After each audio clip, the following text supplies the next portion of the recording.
അൽഹംദുലില്ലാ അസ്സലാത്തു അസ്സലാമു അലാ റസൂലിൽ അമീൻ വഅലാ ആലിഹി വസ്ഹബിഹി അജ്മഈൻ അമ്മാ ബഅദ്. ഏറ്റവും സ്നേഹം നിറഞ്ഞ സഹോദരി സഹോദരന്മാരെ, അസ്സലാമു അലൈക്കും വറഹ്മത്തുള്ളാഹി വബറകാതുഹു. ഏറെ ആനന്ദം നിറഞ്ഞ, ഒരുപാട് സന്തോഷം തോന്നുന്ന നിമിഷങ്ങളാണ്. എന്തുകൊണ്ടെന്നാൽ മുൻപിലിങ്ങനെ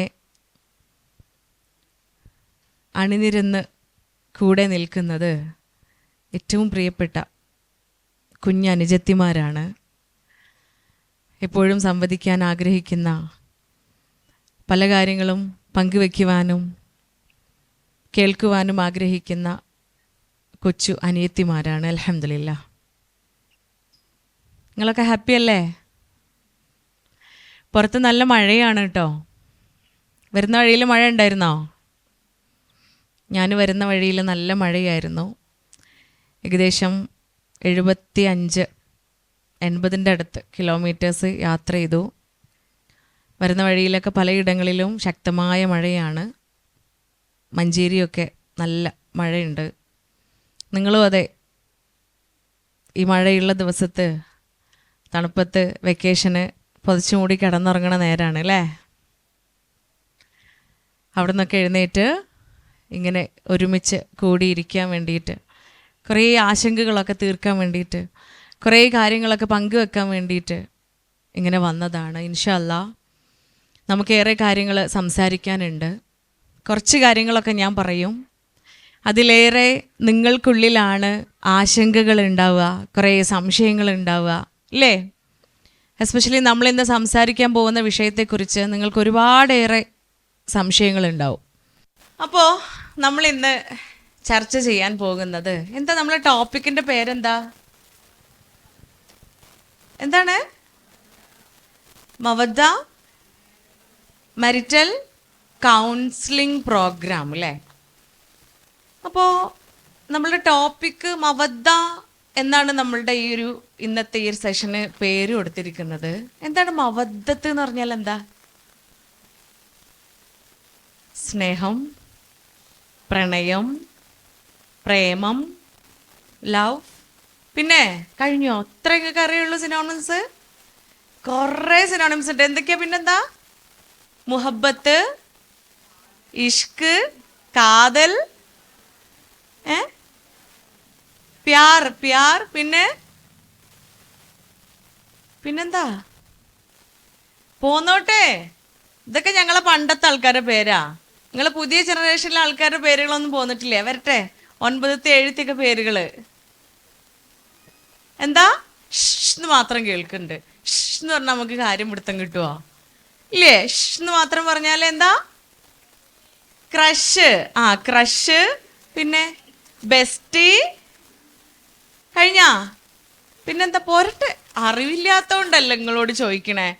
ഞാൻ സത്യം പറഞ്ഞ് ഇന്നത്തെ പ്രോഗ്രാമിന് വരുമ്പോൾ എൻ്റെ ഹസ്ബൻഡുമായിട്ട് ഡിസ്കസ് ചെയ്യായിരുന്നു, ഇന്ന് എനിക്ക് കുറേ കിട്ടാനുണ്ട് കേട്ടാന്ന്. ഒരുപാട് നോളജ്, ഒരുപാട് എളിമ എനിക്ക് നിങ്ങളുടെ അടുത്ത് നിന്ന് കിട്ടാനുണ്ട് എന്നുള്ള പ്രതീക്ഷയിലാണ് വരുന്നത്. പിന്നെ പുതിയ ഏതെങ്കിലും ടേംസ് ഉണ്ടോ? ഇത്രയൊക്കെ തന്നെ ഉള്ളൂ അല്ലേ? ബേസിക്കലി അപ്പോൾ ഇതൊക്കെ എന്താണ്? നമുക്കൊക്കെ മനസ്സിലാവണ, പറയുമ്പോഴത്തിനുള്ളിൽ ആ ഫീല് വരുന്നൊരു പേരേതാ? ലവ്. കുറച്ച് ആൾക്കാർ ലവ് എന്ന് പറഞ്ഞു. നിങ്ങളാ പറയേണ്ടത്. നിങ്ങളുള്ളിൽ പെട്ടെന്ന് ആ ഇമോഷൻ വരുന്നത് എന്തിനാ? ഏത് പേര് പറയുമ്പോഴാ? ഇഷ്ടം. ചില ആളുകൾക്ക് ഇഷ്ടം, ചില ആളുകൾക്ക് സ്നേഹം അല്ലേ? പ്രണയം. അപ്പോൾ ഇതിനെയൊക്കെ കുറിച്ചാണ് നമ്മൾ സംസാരിക്കുന്നത്. പക്ഷേ ഇവിടെ നമ്മൾ ഡിസ്കസ് ചെയ്യാൻ പോകുന്ന ക്രഷിനും പ്രണയത്തിനും പ്രേമത്തിനും സ്നേഹത്തിനൊക്കെ ഒരു പ്രത്യേകത ഉണ്ട്. അതെന്താണെന്നറിയോ? നമ്മൾ ആ പ്രണയത്തിലായി കഴിഞ്ഞാൽ, നമ്മൾ ആ സ്നേഹം അതിൻ്റെ എല്ലാ അർത്ഥത്തിലും ആഴത്തിലും അനുഭവിച്ചു കഴിഞ്ഞാൽ ഭൂമിയിൽ മാത്രമല്ല നമുക്ക് മെച്ചം. പക്ഷേ ഈ ലോകം പോലെ, ഈ ലോകം എത്ര സത്യമാണോ അതിലേറെ സത്യമായ പരലോകമുണ്ട്, ഹിയർ ആഫ്റ്റർ. അവിടെ കൂടി നമുക്ക് മെച്ചം കിട്ടുന്ന, അവിടെ കൂടി നമുക്ക് ലാഭം കിട്ടുന്ന കുറച്ച് പ്രണയത്തെക്കുറിച്ചും പ്രേമത്തെക്കുറിച്ചും ക്രഷിനെ കുറിച്ചൊക്കെയാണ് നമ്മളിന്ന് സംസാരിക്കാൻ പോണത്. അപ്പോൾ ഈ മവദ്ദ എന്ന് പറയുന്നത് പ്രീ മെരിറ്റൽ കൗൺസിലിംഗ് ക്ലാസ് ആണ് അല്ലേ. മാരേജ് ഇതാണ് അതിൻ്റെ അണ്ടറിൽ വരുന്ന നമ്മളെ സംഘാടകർ കൊടുത്ത ഒരു കൺസെപ്റ്റ് എന്ന് പറയുന്നത്. മാരേജ് എന്താ, വിവാഹം എന്ന് പറയുന്നത് എന്താ? കല്യാണം കഴിക്കണോ ശരിക്ക്? ഹൈ, നിങ്ങളോടല്ല അഭിപ്രായം ചോദിക്കണേ. കല്യാണം കഴിക്കേണ്ടതുണ്ട് എന്ന് പറയണ എത്ര പേരുണ്ട്? ഉമ്മ ധൈര്യമായിട്ട് കൈ നോക്കിക്കണ കേട്ടാ, മോള് വേക്കിൽ നോക്കിയിട്ടില്ലെന്ന് തോന്നുന്നു. കല്യാണം കഴിക്കണം എന്ന് പറയുന്ന 2, 3, 4 ധൈര്യമായിട്ട് പൊക്കിക്കോളി. ഷോൾഡർ പെയിൻ ഒന്നും ഇല്ലാത്ത ആളുകൾ ധൈര്യമായിട്ട് പൊക്കുക. ഓക്കെ, ഇത്രയും ആളുകൾ കല്യാണം കഴിക്കണം എന്ന് അഭിപ്രായമുള്ളവരാണ്. ഇനി കല്യാണം കഴിക്കണ്ട എന്ന് അഭിപ്രായമുള്ളവര് ഒന്ന് കൈപൊക്കുക. നോബഡി. കഴിക്കണ്ട എന്ന് ചോദിച്ചപ്പോൾ ആരും കൈ പൊക്കാനില്ല. അപ്പൊ എല്ലാവർക്കും കെട്ടൊക്കെ വേണം, പക്ഷെ ആൾക്കാരുടെ മുമ്പിൽ കൈ വെക്കാനൊരു മടിയില്ലേ? പ്രിയപ്പെട്ടവരെ, നമ്മളെല്ലാവരും ഒരുപക്ഷെ ഇപ്പം നിങ്ങൾ കുറച്ചാളുകൾ കൈ പൊക്കുകയും കുറച്ചാളുകൾ കൈ താഴ്ത്തി ഇടുകയൊക്കെ ചെയ്ത ആ ഒരു പ്രോസസ്സ്, മാരേജ് എന്ന് പറയുന്നതിനെ കൈ പൊക്കാൻ പറഞ്ഞപ്പോൾ കുറച്ചാളുകളാണ് കൈ പൊക്കിയത്. പക്ഷേ വേണ്ട എന്നുള്ള കൺസെപ്റ്റ് ഒന്നും ആർക്കും ഇല്ല എന്ന് എല്ലാവരും കൈ താഴ്ത്തിയ സമയത്ത് മനസ്സിലാവുകയും ചെയ്തു. ഒരുപക്ഷേ മറ്റൊരാളുടെ മുൻപിൽ, അല്ലെങ്കിൽ സമൂഹത്തിന് മുമ്പിൽ, സൊസൈറ്റിക്ക് മുമ്പിൽ, കൂട്ടുകാരുടെ മുമ്പിൽ, പിയർ ഗ്രൂപ്പിൻ്റെ മുമ്പിൽ നമുക്കൊരു അഭിമാന പ്രശ്നമായി മാറുന്നുണ്ടോ വിവാഹം? അതൊരു മാനക്കേടിലേക്ക് എത്തുന്ന രൂപത്തിലേക്ക് ആയിത്തീരുന്നുണ്ടോ എന്ന് പലപ്പോഴും നമുക്കൊക്കെ തോന്നാറുണ്ട്. ഒരുപക്ഷെ നിങ്ങളുടെ മാതാപിതാക്കൾക്ക്, അല്ലെങ്കിൽ നിങ്ങളെക്കാൾ തൊട്ട് മുകളിലുള്ള ജനറേഷനിലുള്ള ആളുകൾക്കൊക്കെ ആയിരിക്കാം അത് കൂടുതലും അനുഭവത്തിൽ വരുന്നുണ്ടാവുക.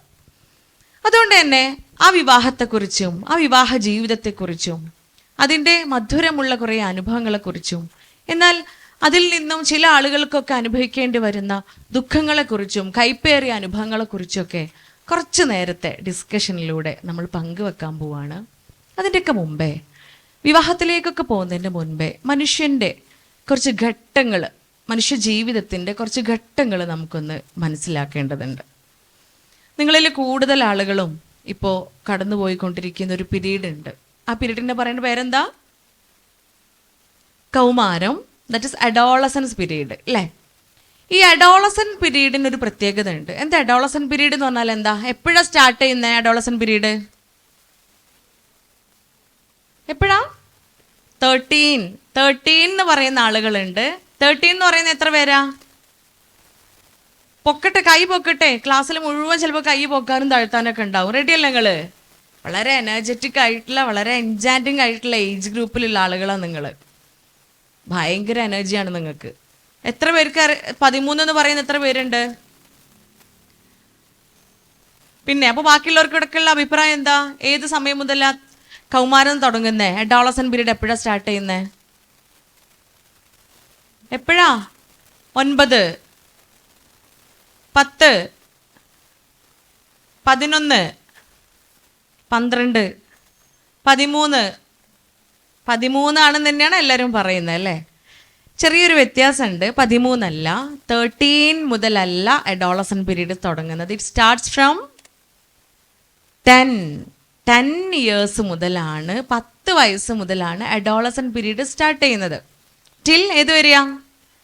19 വയസ്സ് വരെ, 19 വരെയാണ്. 10 to 19 വരെയാണ് ഒരു മനുഷ്യൻ്റെ അഡോളസൻ പീരീഡ്.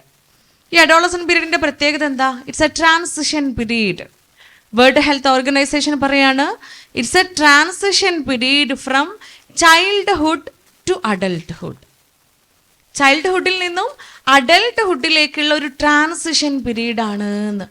കുറേ അർത്ഥമുള്ള ഒരുപാടേറെ കാര്യങ്ങൾ നമ്മളിലേക്ക് ഇങ്ങനെ തരുന്ന ഒരു വാക്കാണ് ട്രാൻസിഷൻ. അതായത് ചേഞ്ചിങ് പീരീഡാണ്. എവിടെ മുതൽ? ചൈൽഡ്ഹുഡ്, കുട്ടിക്കാലത്ത് നിന്നും മുതിർന്ന ആളെന്ന അവസ്ഥയിലേക്ക് എത്തുന്നതിനിടയിലുള്ള ട്രാൻസിഷൻ പീരീഡാണ്. അപ്പോൾ ഈ വാക്ക് തരുന്ന ഒരു അർത്ഥം എന്താണെന്ന് അറിയാം. ഈ ചേഞ്ചിങ് പീരീഡ് എന്ന് പറയുന്നതിൻ്റെ അർത്ഥം തന്നെ ഇവിടെയുള്ള ഒന്നും എന്തല്ല, സ്ഥായിയല്ല, സ്ഥിരമല്ല. It's changeable. അതെന്താണ്? അത് മാറുന്നതാ. ഈ 10നും 19 ഇടയിലുള്ള എല്ലാ കാര്യങ്ങളും നമുക്കിങ്ങനെ മാറ്റം വന്നുകൊണ്ടിരിക്കുന്ന കാര്യങ്ങളാണ്. അപ്പൊ ഇവിടെയുള്ള ഒന്നും നമുക്ക് സ്ഥായിയല്ല. ഇവിടെ ഉണ്ടാവുന്ന ഒരു മാറ്റവും സ്ഥായിയല്ല. അവസാനം നമ്മൾ എത്തും 19നും 23നും ഇടയിൽ എത്തുമ്പോഴത്തേന് നമ്മളെ തലച്ചോറ് പൂർണ്ണ വളർച്ചയിലെത്തും. അതോടുകൂടി ശരീരവും അതിൻ്റെ കംപ്ലീറ്റ് വളർച്ചയിലെത്തുന്ന സമയമാവുമ്പോഴാണ് ഇംഗ്ലീഷുകാർ വിളിക്കുന്ന പോലെ ലേഡീസ് ആൻഡ് ജെന്റിൽമാൻ എന്ന അവസ്ഥയിലേക്ക് നമ്മൾ എത്തുക. പൂർണ്ണമായും വളർച്ചയെത്തിയ ഒരു മനുഷ്യനായി തീരുന്നത് 19നും 23നും ഇടയിലുള്ള സമയമാകുമ്പോഴത്തേനാണ്. നമുക്കറിയാം, ആ സമയമാകുമ്പോഴത്തേന് നമ്മുടെ പ്രൊഫഷൻ, നമ്മളെ ക്വാളിഫിക്കേഷൻ, സ്റ്റഡീസ് ഇതൊക്കെ ഏകദേശം കഴിഞ്ഞ് ജീവിതത്തിൻ്റെ പല കാര്യങ്ങളും തീരുമാനിക്കപ്പെട്ട് അടുത്ത ഒരു ഫേസിലേക്ക് നമ്മൾ കടന്നിട്ടുണ്ടാവും അല്ലേ? 23 വയസ്സൊക്കെ ആകുമ്പോഴത്തേന് ജോലിയൊക്കെ ആവൂലേ? ഇല്ലേ? ജോലിയിലൊക്കെ, പഠിത്തമൊക്കെ കഴിഞ്ഞ് ജോലിയിലൊക്കെ കയറുന്ന ഒരു സമയമായിട്ടുണ്ടാവും. അപ്പോൾ അതൊരു സെക്കൻഡ് ഫേസാണ്. അഡൾട്ട്ഹുഡ് എന്ന് പറയുന്ന മുതിർന്ന ആൾ എന്നൊരവസ്ഥയിലേക്ക്, യൗവനം എന്ന് പറയുന്ന ഒരു അവസ്ഥയിലേക്ക് നമ്മൾ എത്തുകയാണ്. അപ്പോഴത്തേന് നമ്മളെ ജീവിതത്തിലെ പല കാര്യങ്ങളും തീരുമാനിക്കപ്പെടും. ആ സമയമാകുമ്പോഴത്തേന് ആ കുട്ടിക്ക്, ആ മനുഷ്യന് ശാരീരികമായും മാനസികമായും വൈകാരികമായും ഒരുപാട് മാറ്റങ്ങൾ വരുന്നുണ്ട്. Physical, mental and emotional changes. ഈ 3 കാര്യങ്ങളിലും എണ്ണിയാൽ ഒതുങ്ങാത്ത അത്രയും മാറ്റങ്ങൾ വരും. നമുക്കറിയാം, നമ്മുടെ ശരീരത്തിന് കുറേ മാറ്റങ്ങൾ വരുന്നുണ്ട്. അതിൽ പെടുന്ന ഏറ്റവും വലിയൊരു മാറ്റമാണ് മെനാർക്കി, ദ ഫസ്റ്റ് മെൻസ്ട്രുവേഷൻ അല്ലേ? നമ്മുടെ യൂട്രസിൽ നിന്നും ഓവംസ് പ്രൊഡ്യൂസ് ചെയ്ത് ആ ഓവംസ് മെച്ചുറേഷൻ സംഭവിച്ച് അത് പുറത്തേക്ക് വരാൻ തുടങ്ങും. ഓരോ ഫെലോപ്പിയൻ ട്യൂബിൽ നിന്നും, ഓരോ ഓവറീസിൽ നിന്നും ഓരോ മാസം ഓവം വരാൻ തുടങ്ങും. അമ്മയുടെ ഗർഭപാത്രത്തിൽ, നമ്മുടെ ഉമ്മാൻ്റെ ഗർഭപാത്രത്തിൽ നമ്മൾ കിടക്കുന്ന സമയത്ത് ഏകദേശം 12 ആഴ്ചയാവുമ്പോഴത്തേന് എന്നെ യൂട്രസ് ഉണ്ടായി കഴിഞ്ഞിട്ടുണ്ടാവും, ഗർഭപാത്രം ഉണ്ടായി കഴിയും. ഒരു പെൺകുട്ടിയാണെങ്കിൽ ആ പെൺകുട്ടിയുടെ ഗർഭപാത്രത്തിന് 2 സൈഡിലും ഓവറീസ് ഉണ്ടാവും. ഈ ഓവറീസിൽ 10,000 ഓവംസ് ഉണ്ടാവും. ഈ ഓവംസ് എഗ് എന്ന് പറയുന്ന അടുത്ത കുഞ്ഞിന് ജന്മം നൽകേണ്ട അമ്മയുടെ ഭാഗമാണ് ഓവം. ഈ ഓവംസ് ഉണ്ടാവാൻ തുടങ്ങും. അത് നമ്മൾ മെച്ചുവറായി ഉമ്മയുടെ ഗർഭപാത്രത്തിൽ നിന്നും, ഉമ്മയുടെ ശരീരത്തിൽ നിന്നും പുറത്ത് വരുമ്പോഴത്തേന് അതിൻ്റെ എണ്ണം ചുരുങ്ങി ചുരുങ്ങി വന്നിട്ടുണ്ടാവും. അങ്ങനെ നമ്മളിവിടെ വളർച്ചയ്ക്ക് അനുസരിച്ച്, കുട്ടിക്കാലം കഴിയുന്നതിനനുസരിച്ച് ഈ ഓവംസ് ഒക്കെ മെച്ചുവർ ആവാൻ തുടങ്ങും, വളരാൻ തുടങ്ങും. ഒരു പ്രത്യേക സമയമാവുമ്പോൾ, ഒരു പ്രത്യേക ദിവസമാവുമ്പോൾ ശരീരത്തിലെ ഹോർമോൺസ്, ഈസ്ട്രജൻ്റെയും പ്രൊജസ്ട്രോണിൻ്റെയും ഒക്കെ അളവൊക്കെ അതിനനുസരിച്ചുള്ള അളവിലെത്തുന്ന സമയത്ത് ഓരോ ഓവറിൽ നിന്നും ഓവം പുറത്തു വരാൻ തുടങ്ങും. അതിനെയാണ് ഓവുലേഷൻ എന്ന് പറയുന്നത്. ഈ ഓവം പുറത്തു വന്നു കഴിഞ്ഞാൽ അത് ഗർഭപാത്രത്തിലെത്തും. ഗർഭപാത്രത്തിലെത്തുമ്പോൾ ഓവം എന്തിനാണ്? കുഞ്ഞിന് ജന്മം നൽകാൻ വേണ്ടിയിട്ട് ഓവം വരുന്നത്. അവിടെ കുഞ്ഞുണ്ടാവുക എന്ന പ്രോസസ്സാണ്. അതുകൊണ്ട് കുഞ്ഞുണ്ടാവാതിരിക്കുന്ന സമയത്ത് ആ ഓവവും കുഞ്ഞിന് കിടക്കാൻ വേണ്ടിയിട്ട് ശരീരത്തിൻ്റെ ഉള്ളിൽ കുറേ മാറ്റങ്ങൾ വരുത്തുന്നുണ്ട് അല്ലെ? നമുക്കറിയാം, നമ്മളെ താത്തമാരും ഉമ്മയൊക്കെ ഗർഭിണിയാവുന്ന സമയത്ത് അല്ലെ, ഗർഭിണിയായി തുടങ്ങുമ്പോൾ തന്നെ കുട്ടി ഉണ്ടാവാൻ പോവാണ് എന്ന് അറിയുമ്പോൾ തന്നെ കുറേ ഒരുക്കങ്ങളൊക്കെ ഉണ്ടാവും അല്ലേ? കുറേ ഒരുക്കങ്ങളൊക്കെ ഉണ്ടാവും. കുഞ്ഞിന് കിടക്കാൻ കുഞ്ഞി മെത്ത വാങ്ങിക്കും, കുഞ്ഞിനുള്ള ടവലുകൾ, ടർക്കികൾ, കുഞ്ഞിനുള്ള കുഞ്ഞുടുപ്പുകൾ, അതൊക്കെ വാങ്ങി നമ്മൾ ഒരുങ്ങും, കുട്ടിക്ക് വേണ്ടിയുള്ള ഒരുക്കങ്ങൾ. കാരണം നമ്മൾ കിടക്കുന്ന പോലെ ചിലപ്പോൾ പരിവരുത്ത ബെഡിലൊന്നും കുഞ്ഞിനെ കിടത്താൻ പറ്റൂല. ഏറ്റവും സോഫ്റ്റായ, ഏറ്റവും മനോഹരമായ, ഏറ്റവും സുഖമുള്ള, കുഞ്ഞിന് സ്വസ്ഥത കൊടുക്കുന്ന, സുഖമായിട്ട് ഉറങ്ങാൻ പറ്റുന്ന അന്തരീക്ഷം നമ്മൾ കുഞ്ഞിന് വേണ്ടിയിട്ട് ഉണ്ടാക്കി വെക്കുന്നത് പോലെ ശരീരത്തിനുള്ളിലും ഓരോ സ്ത്രീയുടെ ഉള്ളിലും അവൾ ഗർഭിണിയായി കഴിയുമ്പോൾ ആ കുഞ്ഞിനെ സ്വീകരിക്കാനുള്ള ഒരുക്കങ്ങൾ നടത്തുന്നുണ്ട്. എന്നാൽ ഒരു കുട്ടിയുടെ ശരീരത്തിൽ, കൗമാരക്കാരിയായി മാറുന്ന ഒരു കുട്ടിയുടെ ശരീരത്തിൽ ഓവം ഗർഭപാത്രത്തിലേക്ക് വന്നു കഴിഞ്ഞാൽ അതേ ഒരുക്കങ്ങൾ അവിടെ നടക്കും. കുഞ്ഞിന് കിടക്കാനുള്ള മെത്ത വിരിക്കപ്പെടും ഗർഭപാത്രത്തിനുള്ളിൽ.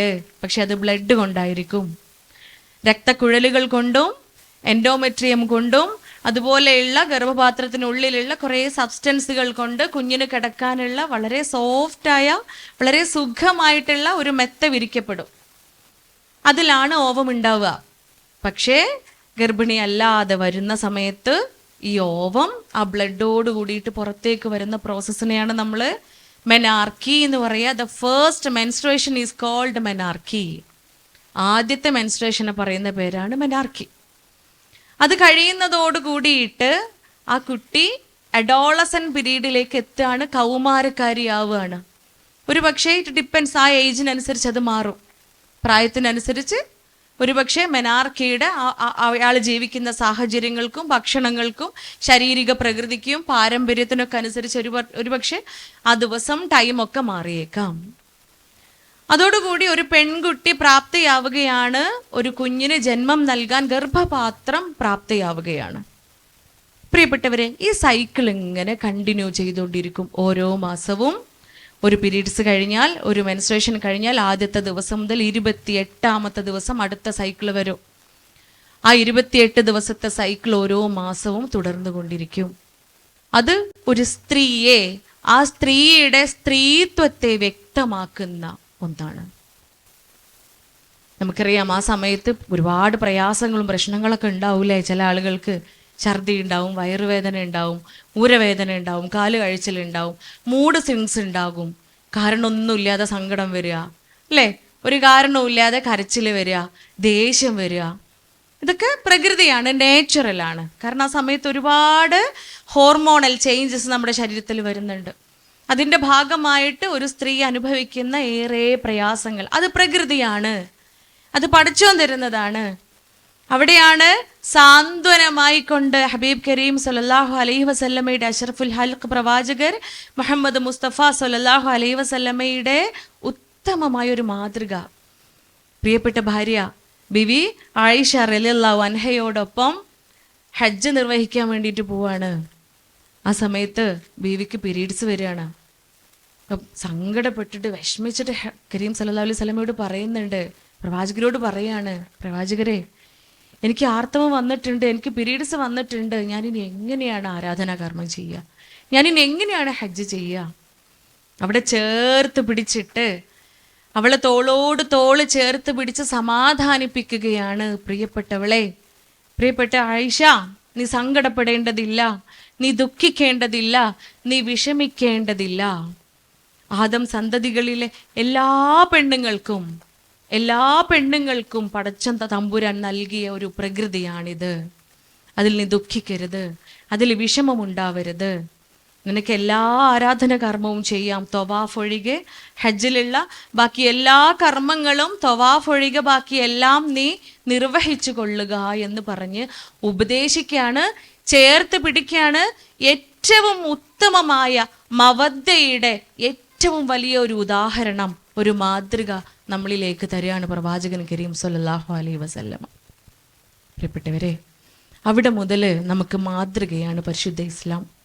യഥാർത്ഥ മവദ്ദത്ത് എന്താണ്, യഥാർത്ഥ പ്രണയം എന്താണ്, യഥാർത്ഥ പ്രേമം എന്താണ് എന്ന വലിയ പാഠമാണ് ഒരു കുഞ്ഞിൻ്റെ വളർച്ചയോടൊപ്പം നമ്മൾ പഠിക്കുന്നത് പരിശുദ്ധ ദീനുൽ ഇസ്ലാമിലൂടെ. ഇങ്ങനെ തുടങ്ങിക്കഴിഞ്ഞ് ആ പെൺകുട്ടി വിവാഹിതയാകുന്നതോടു കൂടിയിട്ട് അടുത്തൊരു കുഞ്ഞിന് ജന്മം നൽകുക എന്ന അവസ്ഥയിലേക്ക് എത്തുക. പക്ഷേ അതിൻ്റെ മുമ്പ് ഈ പീരീഡ്, ഈ 10 വയസ്സിനും 19 വയസ്സിനും ഇടയിലുള്ള ഈ അഡോളസൻ പീരീഡ്, ഏറെ മാറ്റങ്ങളും ഏറെ ചേഞ്ചസ് ഒക്കെ നമുക്ക് സംഭവിച്ചുകൊണ്ടിരിക്കുമ്പോൾ ഏറ്റവും കൂടുതൽ ഈ കാലഘട്ടത്തിൽ നമ്മുടെ മക്കൾ അനുഭവിക്കുന്ന 3 പ്രശ്നങ്ങളുണ്ട്.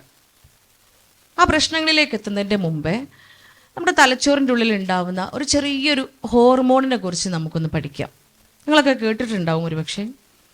ഈ ഹോർമോണിനെ പറയുന്ന പേര് ഡോപ്പാമൈൻ എന്നാണ്. കേട്ടിട്ടുണ്ടോ? ഡോപ്പാമൈൻ കേട്ട ആൾക്കാർ എത്ര ഉണ്ട്? ധൈര്യമായിട്ട് കൈപ്പൊക്കിക്കൊള്ളി. ഇത്രയും ആൾക്കാർ ഡോപ്പാമൈൻ ഹോർമോണിനെ കുറിച്ച് കേട്ടിട്ടുണ്ട്. ഇതെന്ത് ഹോർമോണാ? ഹാപ്പി ഹോർമോൺ അല്ലേ? Very good. സന്തോഷത്തിൻ്റെ ഹോർമോണാണ് ഈ ഡോപ്പാമൈൻ എന്ന് പറയുന്ന ഹോർമോൺ. ഇതുണ്ടാവുന്നത് നമ്മളെ തലച്ചോറിനുള്ളിൽ സബ്സ്റ്റാൻഷ്യ നൈഗ്ര എന്ന് പറയുന്ന ഒരു ഭാഗമുണ്ട്. തലച്ചോറിൻ്റെ ഉള്ളിൽ സെൻറ്റർ പോർഷനിൽ സബ്സ്റ്റാൻഷ്യ നൈഗ്ര എന്ന് പറയുന്ന ഒരു ഭാഗമുണ്ട്.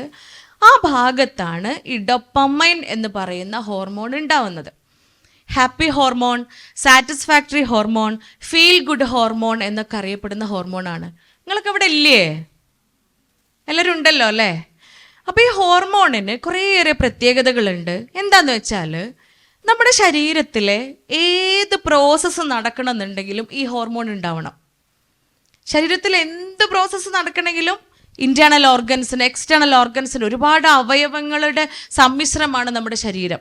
ഈ അവയവങ്ങളുടെ ഒക്കെ പ്രവർത്തനം സുഗമമായി നടക്കണമെങ്കിൽ ഈ ഡോപ്പാമൈൻ എന്ന് പറയുന്ന ഹോർമോൺ വേണം.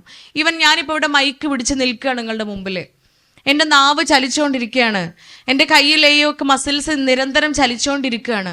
അവിടെയൊക്കെ എന്ത് വേണം? ഡോപ്പാമൈൻ അവിടെ പ്രൊഡ്യൂസ് ചെയ്യണം.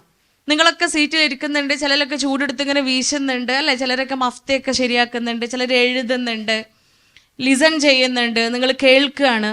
ഈ പ്രോസസ്സുകളൊക്കെ ഇനി നമ്മൾ ശരീരത്തിൻ്റെ ഉള്ളിൽ ഇൻവോളണ്ടറി ആയിട്ട് വോളണ്ടറി ആയിട്ട് പ്രവർത്തിക്കുന്ന കുറേ ഓർഗൻസ് ഉണ്ട് ഇല്ലേ? ശ്വാസകോശം ഒരു മിനിറ്റിൽ എത്ര തവണ ചലിച്ചുകൊണ്ടിരിക്കുന്നുണ്ട്? ഹൈ, ശ്വാസകോശം ഉണ്ടല്ലേ, ലങ്സേ എത്ര തവണ ഒരു മിനിറ്റിൽ ബീറ്റ് ചെയ്യും? 17, വെരി ഗുഡ്. 16 to 18, 17 ഒക്കെ കറക്റ്റ് ആൻസർ ആണ്. 16 മുതൽ 18 തവണ വരെ നമ്മുടെ ശ്വാസകോശം ഒരു മിനിറ്റിൽ ഇങ്ങനെ ചലിച്ചുകൊണ്ടിരിക്കുകയാണ്. ഓക്സിജൻ എടുക്കുകയും കാർബൺ ഡൈ ഓക്സൈഡിനെ പുറത്തേക്ക് കൊടുത്തുകൊണ്ടിരിക്കുക. നമ്മളുടെ കൺട്രോളിലാണോ? നമ്മളിപ്പോൾ ക്ലാസ് കേൾക്കാൻ തുടങ്ങിയിട്ട് കുറേ നേരമായി, രാവിലെ മുതൽ നിങ്ങളൊക്കെ ഇവിടെ ഇരിക്കുകയാണ്. ആരെങ്കിലും നിങ്ങളുടെ കൺട്രോളിൽ, നിങ്ങളുടെ കോൺഷ്യസ്നെസ്സിൽ, നിങ്ങളുടെ അറിവോട് കൂടിയിട്ട് ശ്വാസം എടുക്കുന്നുണ്ടോ? ഇല്ല, പലപ്പോഴും നമ്മൾ അറിയുന്നേ ഇല്ല. ഒരു മിനിറ്റിൽ നമ്മൾ, അതുകൊണ്ടാണ് ഒരു മിനിറ്റിൽ എത്ര തവണ ശ്വാസം എടുക്കുമെന്ന് ചോദിച്ചപ്പോൾ 3-4 ആളുകൾക്ക് മാത്രമേ അതിൻ്റെ ഉത്തരം അറിയുള്ളൂ. കാരണം നമ്മളത് ശ്രദ്ധിച്ചിട്ടില്ല. നമ്മൾ ശ്രദ്ധിക്കാതെ നമ്മുടെ ശരീരത്തിൽ നടന്നുകൊണ്ടിരിക്കുന്ന ഒരു പ്രോസസ്സാണത്. നമ്മുടെയൊക്കെ ഹൃദയം, അമ്മയുടെ ഗർഭപാത്രത്തിൽ നമ്മൾ ജീവിച്ച് തുടങ്ങുമ്പോൾ ആദ്യത്തെ 2 മാസത്തിൻ്റെ ഉള്ളിൽ പ്രവർത്തിക്കാൻ തുടങ്ങിയ അവയവമാണ് ഹൃദയം, ഹാർട്ട്. അതൊരു മിനിറ്റിൽ എത്ര തവണ ബീറ്റ് ചെയ്യും? 72 തവണ ഒരു മിനിറ്റിൽ ബീറ്റ് ചെയ്യുന്നുണ്ട്. ഇങ്ങനെ തുടങ്ങിയിട്ട് ലിവർ ആയിക്കോട്ടെ, കിഡ്നി ആയിക്കോട്ടെ, സ്പ്ലെയിൻ ആയിക്കോട്ടെ, ബ്രെയിൻ ആയിക്കോട്ടെ, എല്ലാ അവയവങ്ങളും അവയുടെ ധർമ്മം ചെയ്തുകൊണ്ടിരിക്കുകയാണ്. നമ്മൾക്ക് ജീവൻ വച്ച സമയം മുതൽ പ്രവർത്തിച്ചു കൊണ്ടിരിക്കുന്ന അവയവങ്ങൾ. ഈ അവയവങ്ങളുടെയൊക്കെ പ്രവർത്തനത്തിന് കാരണം ഈ ഡോപ്പാമൈൻ എന്ന് പറയുന്ന ഹാപ്പി ഹോർമോണാണ്, സാറ്റിസ്ഫാക്ടറി ഹോർമോണാണ്, ഫീൽ ഗുഡ് ഹോർമോണാണ്. ഇനി എപ്പോഴത് ഉണ്ടാവുക? ഒരു മനുഷ്യൻ്റെ ശരീരത്തിൽ ഈ ഡോപ്പാമൈൻ എന്ന് പറയുന്ന ഹോർമോൺ ഉണ്ടാവണമെങ്കിൽ, ഡോപ്പാമൈൻ ക്രഷ് എന്നാണ് ആ പ്രോസസ്സിനെ പറയുക. ഈ ഡോപ്പാമൈൻ ക്രഷ് സംഭവിക്കണമെങ്കിൽ പ്രിയപ്പെട്ടവരെ, നമുക്ക് സന്തോഷം ഉണ്ടാവണം, നമുക്ക് ഹാപ്പിനെസ് ഉണ്ടാവണം. നമ്മൾ ചിരിക്കണ സമയത്ത് നമ്മളൊരാളെ കണ്ട് ചിരിക്കുമ്പോൾ അവിടെ ഡോപ്പാമൈൻ ഉണ്ടാവുന്നുണ്ട്. ഈ ഡോപ്പാമൈൻ്റെ സഹായത്തിലാണ് നമ്മുടെ ബോഡി പ്രവർത്തിച്ചുകൊണ്ടിരിക്കുന്നത്. നമ്മൾ അഭിനന്ദിക്കപ്പെടുമ്പോൾ, നമ്മൾ പ്രോത്സാഹിപ്പിക്കപ്പെടുമ്പോൾ, അപ്പോഴാണ് ഡോപ്പാമൈൻ എന്ന് പറയുന്ന ഹോർമോൺ നമ്മുടെ ശരീരത്തിൽ ഏറ്റവും കൂടുതൽ ഉണ്ടാവുക. എപ്പോഴാണ് അഭിനന്ദനം വാങ്ങേണ്ടി വരിക? 10ാം ക്ലാസ് കഴിഞ്ഞൊക്കെ കുറേ പിള്ളേരുണ്ടല്ലോ ഇവിടെ ഇല്ലേ? +2 കഴിഞ്ഞവരുണ്ട്, ഡിഗ്രി കഴിഞ്ഞവരുണ്ട്. ഒരു പക്ഷേ റിസൾട്ട് വന്ന ഉടനെയൊക്കെ എല്ലായിടത്തും അവാർഡ് ദാന ചടങ്ങുകളൊക്കെ ഉണ്ടാവും. നമ്മളെയൊക്കെ വിളിച്ചിട്ട് ഗിഫ്റ്റൊക്കെ തരും, അവാർഡൊക്കെ തരും അല്ലേ? നമ്മൾ നല്ല ഒരു കാര്യം ചെയ്തു കഴിഞ്ഞാൽ, നന്മ നിറഞ്ഞൊരു പ്രവൃത്തി ചെയ്തു കഴിഞ്ഞാൽ തീർച്ചയായിട്ടും അഭിനന്ദിക്കപ്പെടും ഇല്ലേ? നന്മ ചെയ്യുമ്പോഴല്ലേ അഭിനന്ദനം കിട്ടുക? ചീത്ത കാര്യം ചെയ്യുമ്പോൾ വെൽഡൺ ഗേൾ എന്ന് പറയുമോ ആരെങ്കിലും? ഇല്ല, തീർച്ചയായിട്ടും ഇല്ല. നന്മ ചെയ്തു കഴിഞ്ഞാൽ ഒരാൾക്ക് മാതൃകാപരമായ രൂപത്തിൽ നമ്മൾ എന്ത് ചെയ്തു കഴിഞ്ഞാലും നമുക്ക് അഭിനന്ദനങ്ങൾ കിട്ടും, നമ്മൾ പ്രോത്സാഹിപ്പിക്കപ്പെടും. നമ്മൾ ആളുകൾ നല്ല കുട്ടിയാണ്, നല്ല കാര്യം ചെയ്തു, കീപ്പ് ഇറ്റ് അപ്പ് എന്ന് പറഞ്ഞിട്ട് നമ്മൾ അഭിനന്ദിക്കും, സമ്മാനങ്ങൾ തരും, സ്നേഹവാക്കുകൾ നമുക്ക് തരും, നമ്മളെ പുന്നാരിക്കും, നമ്മളെ വീട്ടുകാരെല്ലാവരും കെട്ടിപ്പിടിച്ച് ഉമ്മ തരും. ഇതൊക്കെ എന്താണ്? ഈ സമയത്തൊക്കെ ഡോപ്പാമൈൻ ഉണ്ടാവുക. ഒരു കുട്ടി ഗിഫ്റ്റ് വാങ്ങുമ്പോൾ ഒരു പക്ഷെ ഏറ്റവും നല്ല ലീഡർ ആയതിനായിരിക്കാം, ഏറ്റവും നല്ല സ്വഭാവമുള്ള സ്കൂളിൽ ഏറ്റവും ബെസ്റ്റ് ക്യാരക്ടറുള്ള കുട്ടി ആയതിനായിരിക്കാം, ബെസ്റ്റ് കോർഡിനേറ്റർ ആയതിനായിരിക്കാം അല്ലേ? ഏറ്റവും നല്ല ഫ്രണ്ട്ഷിപ്പ് കീപ്പ് ചെയ്യുന്നതിനായിരിക്കാം, അപ്പം ഏറ്റവും നല്ല ഗുഡ് സ്റ്റുഡൻ്റ് ആയതിനായിരിക്കാം, എന്നും ക്ലാസ്സിൽ ചെന്നതിനായിരിക്കാം, നല്ല മാർക്സ് വാങ്ങിയതിനായിരിക്കാം, എക്സ്ട്രാ കരിക്കുലർ ആക്ടിവിറ്റീസിൽ പെർഫോം ചെയ്തതിനായിരിക്കാം, എനിത്തിങ് ഇനി വീട്ടിലായിക്കോട്ടെ, നല്ല മോള് എന്ന പരിഗണന, നല്ല പെരുമാറ്റ രീതിയുള്ള കുട്ടി എന്ന അഭിനന്ദനം, ഇതൊക്കെ കിട്ടുന്ന സമയത്ത് സങ്കടമാണോ സന്തോഷമാണോ ഉണ്ടാവുക? സന്തോഷല്ലേ. സന്തോഷത്തിൻ്റെ കൂടെ മനസ്സിൻ്റെ ഉള്ളിൽ ഉണ്ടാകുന്ന വേറൊരു വികാരം കൂടെയുണ്ട്, വേറൊരു ഫീല് കൂടിയുണ്ട്. അതെന്താ? ഇനിയും ഇതുപോലെ ചെയ്യണം, തുടരണം. അതല്ല, മാർക്കൊക്കെ കിട്ടി കഴിയുമ്പോൾ ഇപ്രാവശ്യം ഫസ്റ്റ് റാങ്ക് എനിക്ക് കിട്ടിയില്ല, അടുത്ത തവണ ഈ വാങ്ങിക്കോ, അങ്ങനെ വിചാരിക്കോ നമ്മൾ?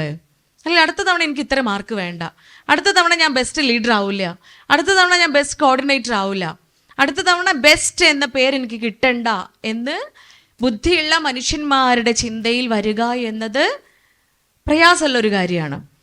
മറിച്ച് ഈ ഡോപ്പാമൈൻ്റെ സാന്നിധ്യം അവിടെ ഉണ്ടാവുന്നത് കൊണ്ട് തന്നെ സന്തോഷത്തോടൊപ്പം സംതൃപ്തിയോടൊപ്പം സാറ്റിസ്ഫാക്ഷൻ വരുന്നതോടൊപ്പം നമുക്ക് ഉണ്ടാവുന്ന ഒരു ഫീലാണ് ഇനിയും ഇൻഷാ അല്ലാ, ഇനിയും ഞാൻ ഇങ്ങനെ ചെയ്യും, ഇനിയും ഞാൻ ഇങ്ങനെ തന്നെയാവും. ഈ ചിന്ത നമ്മൾക്കുള്ളിൽ ഉണ്ടാക്കുന്ന ഹോർമോൺ കൂടിയാണ് ഈ ഡോപ്പാമൈൻ. സ്വാഭാവികമായും ഈ ഡോപ്പാമൈൻ വളരെ റെഗുലറായിട്ട് നന്മകൾ ചെയ്ത് നല്ല കാര്യങ്ങൾ ചെയ്ത് സന്തോഷിച്ച് പോകുമ്പോൾ ഡോപ്പാമൈൻ ഉണ്ടാവുന്നത് കൊണ്ട് തന്നെ നമ്മുടെ ശരീരം വളരെ സുഗമമായി both internal and external organs ഒക്കെ പ്രവർത്തിക്കാനും തുടങ്ങും. പക്ഷേ ഉണ്ടല്ലോ, കൗമാരപ്രായമൊക്കെ തുടങ്ങുമ്പോൾ നമ്മൾ ഒരു പ്രത്യേക അവസ്ഥയിലേക്ക് എത്തുന്നുണ്ട്. Medical science, world Health organisation ആ അവസ്ഥയെ പറയുന്ന പേര് ബുള്ളറ്റ് പ്രൂഫിംഗ് മെൻറ്റാലിറ്റി എന്നാ. എന്താ ഇനി ഒന്ന് പറയും എല്ലാവരും? പോരാ, എത്ര 200 ആളോ? അപ്പോൾ എത്ര ആളുള്ളത്? 200ന് മുകളിലുണ്ടല്ലോ. എത്ര സൗണ്ടേ ഉള്ളൂ ആകെ? ഒന്നും കൂടെ, എന്താണ് ബുള്ളറ്റ് പ്രൂഫിംഗ് മെൻറ്റാലിറ്റി എന്ന് വെച്ചാൽ? എന്തായിരിക്കും ബുള്ളറ്റ് പ്രൂഫിംഗ് മെൻറ്റാലിറ്റി? പറഞ്ഞോട്ടെ. ഞാൻ സത്യം പറഞ്ഞാൽ ഇവിടെ വരുമ്പോൾ പേടിച്ചിട്ടാണ് വരുന്നത്. കാരണം എന്താണെന്നറിയോ, നിങ്ങളൊക്കെ കൂടെ ഇട്ട് എന്നെ പൊരിക്കോ എന്നുള്ളൊരു പേടി എനിക്ക് ഉണ്ടായിനി. ചോദ്യമൊക്കെ ചോദിച്ചാൽ നിങ്ങളുടെ നോളേജിൻ്റെയും നിങ്ങളുടെ എനർജിയുടെയൊക്കെ മുമ്പിൽ തോറ്റു എന്നുള്ളൊരു പ്രതീക്ഷയിലാണ് ഞാൻ വരുന്നത്. എന്താ ബുള്ളറ്റ് പ്രൂഫിംഗ് മെൻറ്റാലിറ്റി? എന്തിനേയും നേരിടാനുള്ള, എന്തിനേയും സഹിക്കാനുള്ള മെൻറ്റാലിറ്റി, മാനസികാവസ്ഥയെയാണ് ബുള്ളറ്റ് പ്രൂഫിംഗ് മെൻറ്റാലിറ്റി എന്ന് പറയാം. എന്തും വന്നോട്ടെ, ഞാൻ അതിനെയൊക്കെ ചില്ലാക്കും, എന്താ പറയുക, ഞാൻ അതിനെയൊക്കെ വൈബാക്കും, എന്താ പറയുക, ഞാൻ അതിനെയൊക്കെ നേരിടും, ഞാൻ അതിനെയൊക്കെ ഓവർകം ചെയ്യും, ഞാൻ അതിനെയൊക്കെ തരണം ചെയ്യുമെന്ന മെൻറ്റാലിറ്റിയാണ് നമ്മൾ ബുള്ളറ്റ് പ്രൂഫിംഗ് മെൻറ്റാലിറ്റി എന്ന് പറയാം. എന്തുകൊണ്ടാണ് ഈ അഡോളസൻസ് പീരീഡിനെ തന്നെ, ഈ കൗമാരപ്രായത്തെ തന്നെ ബുള്ളറ്റ് പ്രൂഫിംഗ് പീരീഡ് എന്ന് വിളിക്കുന്നത്? ആ സമയത്താണ് ഏറ്റവും കൂടുതൽ എന്ത് സംഭവിച്ചാലും എനിക്കൊരു കുഴപ്പമില്ല എന്നുള്ള ചിന്ത വരിക. കാരണം 19 കഴിയുമ്പോഴത്തേന് നമ്മുടെ തലച്ചോറിലുള്ള ഫ്രണ്ടൽ ലോബിൻ്റെ ഏറ്റവും മുമ്പിലുള്ള ഭാഗം അത് വളർച്ച പൂർത്തിയാവാൻ തുടങ്ങും. അതിൻ്റെ വളർച്ച ഏകദേശം അവസാനിക്കാൻ തുടങ്ങും, പൂർത്തിയാവാൻ തുടങ്ങും. അപ്പം നമുക്ക് യുക്തിയും വിവേകവും ശരിയെന്ത് തെറ്റെന്ത്, ഞാൻ അവിടെ എങ്ങനെ ചെയ്യണം, എന്ത് ചെയ്യണം എന്നൊരു ബോധ്യത്തിലേക്ക് നമുക്ക് കുറച്ചും കൂടി ഈസി ആയിട്ട് എത്താൻ പറ്റും. ഞാൻ എങ്ങനെയാവണം, ഞാൻ എന്താവണം, ഞാൻ എന്ത് ചെയ്യണം എന്ന യുക്തിയിലേക്കും നന്മ തിന്മകളെ തിരിച്ചറിയാനൊക്കെയുള്ള ശേഷിയിലേക്ക് പൂർണ്ണമായിട്ട് എത്തുന്ന സമയമാണ് 19നും 23നും ഇടയിലുള്ള സമയം.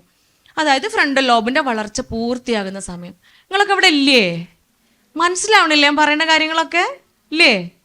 ഞാൻ അങ്ങനെ അത്രയും ആഴത്തിൽ പറയുന്നുണ്ട് എന്നാണ് ഞാൻ മനസ്സിലാക്കുന്നത്. നിങ്ങൾക്ക് എത്തുണ്ടാ? കിട്ടുന്നുണ്ടാ? ഓക്കെ. അപ്പോൾ ഈ ഫ്രണ്ടൽ ലോബിൻ്റെ വളർച്ച എത്തുമ്പോഴത്തേനൊക്കെ അവിടെ തീരുമാനം എന്താ എന്നുള്ളൊരു ചിന്തയിലേക്ക്, എന്ത് ഡിസിഷൻ എടുക്കണമെന്ന തീരുമാനത്തിലേക്ക് നമ്മൾ എത്തിയിട്ടുണ്ടാവും. അപ്പോൾ ചിലപ്പം ബുള്ളറ്റ് കൊണ്ട് ആരെങ്കിലും വെടിവെക്കാൻ നിൽക്കുമ്പോൾ അതിനെ പ്രൂഫ് ചെയ്യാൻ നിൽക്കുമോ? കൊള്ളുകയാണെങ്കിൽ കൊള്ളട്ടെ എന്ന് വിചാരിച്ച് നിൽക്കുമോ? മാറി നിൽക്കണായിരിക്കും ബുദ്ധി നമുക്ക് ചിലപ്പം തോന്നും, അല്ലേ? അപ്പം മാറി നിൽക്കണതായിരിക്കും എൻ്റെ ആരോഗ്യത്തിന് നല്ലത് എന്ന ബുദ്ധിയിലേക്ക് നമ്മൾ എത്തും. പക്ഷെ 19 വയസ്സ് വരെ വെക്കുകയാണെങ്കിൽ വെക്കട്ടെ, കൊള്ളാൻ ഞാൻ റെഡിയാന്നുള്ള ചിന്തയിൽ നിൽക്കുന്ന പ്രായമായതുകൊണ്ടാണ് അതിനെ ബുള്ളറ്റ് പ്രൂഫിംഗ് പീരീഡ് എന്ന് പറയുന്നത്. അപ്പോൾ പ്രിയപ്പെട്ടവരെ, നിങ്ങൾ ആ മനോഹരമായ പീരീഡിലൂടെ കടന്നുപോയിക്കൊണ്ടിരിക്കുന്ന കുട്ടികളാ. അപ്പം എന്തിനേയും നേരിടാനുള്ള ചങ്കൂറ്റം നമുക്കുണ്ടാവും. പക്ഷെ ഉണ്ടല്ലോ, നേരിടാൻ പോകുന്ന സാധനങ്ങളുണ്ടല്ലോ, ഓപ്പോസിറ്റുള്ള എനിമീസ്, അല്ലെ ബുള്ളറ്റുമായിട്ട് വരുന്ന ആളുകളാവാം, ചിന്തകളാവാം, തിയറികളാവാം. അതിനൊക്കെ യഥാർത്ഥ വിധത്തിൽ, അതിൻ്റെ യഥാവിധം അതേ അർത്ഥത്തിലും ആഴത്തിലും നമ്മൾ ഉൾക്കൊണ്ട് കഴിയുമ്പോൾ, മനസ്സിലാക്കി കഴിയുമ്പോൾ, അല്ലെങ്കിൽ ആ ബുള്ളറ്റ് കൊണ്ടു കഴിഞ്ഞാൽ ഉണ്ടാവാൻ പോകുന്ന പരിണിത ഫലം, അതിൻ്റെ ആഫ്റ്റർ എഫക്റ്റ്, നാളെ സംഭവിക്കാൻ പോകുന്നത് എന്താണ് എന്ന് മനസ്സിലാക്കി കഴിയുമ്പോൾ ചിലപ്പോൾ 19, 23 ആവണ്ട, അതിൻ്റെ മുമ്പ് നമുക്ക് എന്തോന്നും മാറി നിൽക്കാമെന്ന്. അങ്ങനെ വരുന്ന അമ്പുകളൊക്കെ ഉണ്ടല്ലോ, അതൊക്കെ ഈ ബുള്ളറ്റ് പ്രൂഫിംഗ് മെൻറ്റാലിറ്റിയിലേക്ക് കൊണ്ടോട്ടെ എന്ന് പറഞ്ഞ് നെഞ്ച് വിരിച്ച് നിന്ന് കൊടുക്കുമ്പോഴത്തേന് 19 കഴിഞ്ഞ് 23 കഴിഞ്ഞ് ബുദ്ധിയൊക്കെ പൂർണ്ണ വളർച്ചെത്തി രണ്ടാമത്തെ ഒരു ഫേസിലേക്ക് എത്തുമ്പോഴത്തേനേ ഒന്നും ഉണ്ടാവില്ല കയ്യിൽ, അല്ലേ? കാരണം ജീവിതത്തിൻ്റെ ഈ ട്രാൻസിഷൻ പീരീഡിൽ നിന്നും പെർമനൻറ്റ് പീരീഡിൽ എത്തുമ്പോഴത്തേന്, പെർമനൻറ്റ് പീരീഡിൽ സ്ഥിരമായി സ്ഥായിയായി എൻ്റെ ജീവിതത്തോടൊപ്പം മരണം വരെ എനിക്ക് കൂടെ പോവാനുള്ള പലതുകളെയും ഞാൻ ശേഖരിക്കുന്നത് ഈ ട്രാൻസിഷൻ പീരീഡിലാണ്. പലതിനെയും ഞാൻ എൻ്റെ കയ്യിൽ ഒതുക്കേണ്ടത്, ഞാൻ സ്വീകരിക്കേണ്ടത്, ഞാൻ എൻ്റെ ഭാഗമാക്കി മാറ്റേണ്ടത് ഈ ട്രാൻസിഷൻ പീരീഡിലാണ്, ഈ കൗമാരപ്രായത്തിലാണ്. അപ്പം ഇവിടെ എന്തെല്ലാമൊക്കെയാണോ നമ്മൾ കേൾക്കുകയും കാണുകയും അനുഭവിക്കുകയും സ്വീകരിക്കുകയും ശീലിക്കുകയും ചെയ്യുന്നത്, അതായിരിക്കും സെക്കൻഡ് ഫേസായ, നമ്മുടെ ജീവിതത്തിൻ്റെ അടുത്ത ഒരു ഫേസായ പെർമനൻറ്റ് പീരീഡായ ആ മുതിർന്ന അവസ്ഥയിൽ, യൗവനം മുതൽ മരണം വരെ നമ്മൾ കൂടെ കൊണ്ടുപോവുക, നമ്മൾ അനുഭവിക്കുക, നമ്മളായിത്തീരുക. അപ്പം നന്മയാണോ, നല്ലതാണോ കേൾക്കുന്നത്, നല്ലതാണോ കാണുന്നത്, നല്ലതാണോ അനുഭവിക്കുന്നത്, നന്മയാണോ ശീലിക്കുന്നത്, നന്മയുള്ള നല്ലതായ ഒരു ജീവിതമാണ് നമ്മെ കാത്തിരിക്കുന്നത്. അതല്ല, തിന്മയാണോ കേൾക്കുന്നത്, തിന്മയാണോ അറിയുന്നത്, തിന്മയാണോ മനസ്സിലാക്കുന്നത്, ചീത്ത തിയറികളാണോ ഉൾക്കൊള്ളുന്നത്, അവയാണോ ശീലിക്കുന്നത്?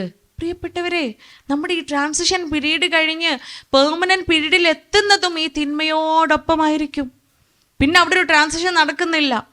അതോടുകൂടെയുള്ളൊരു ജീവിതമാണ് പിന്നെ നമുക്ക് മുന്നോട്ടേക്ക് നയിക്കേണ്ടി വരുന്നത്.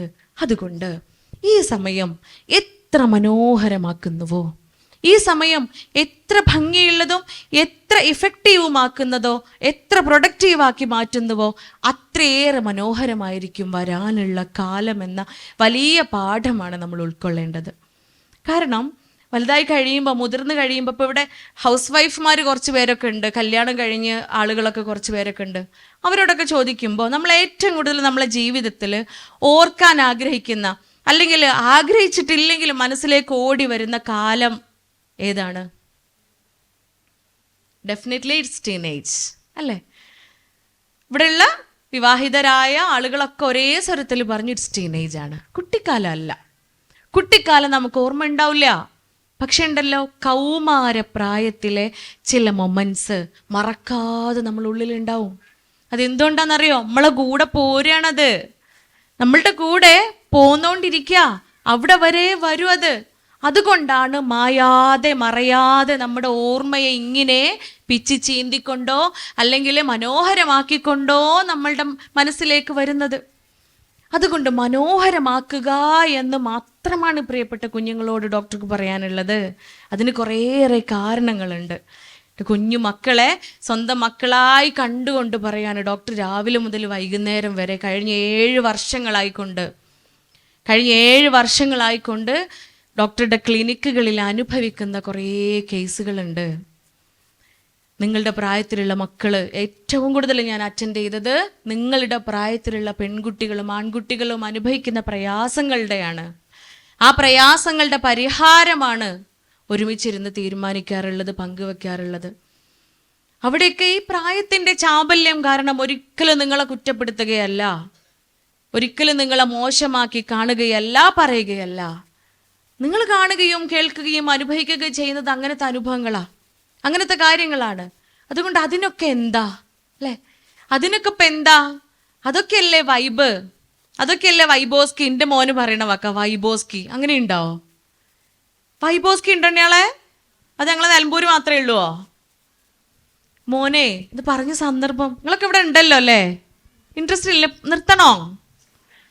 മോന് കഴിഞ്ഞ മാസം ഞങ്ങൾ ഉംറക്ക് പോയി. ആ സമയത്ത് മൂന്നാളും അത്യാവശ്യം വികൃതിയൊക്കെ ഉള്ള വിദ്വാൻമാരാ.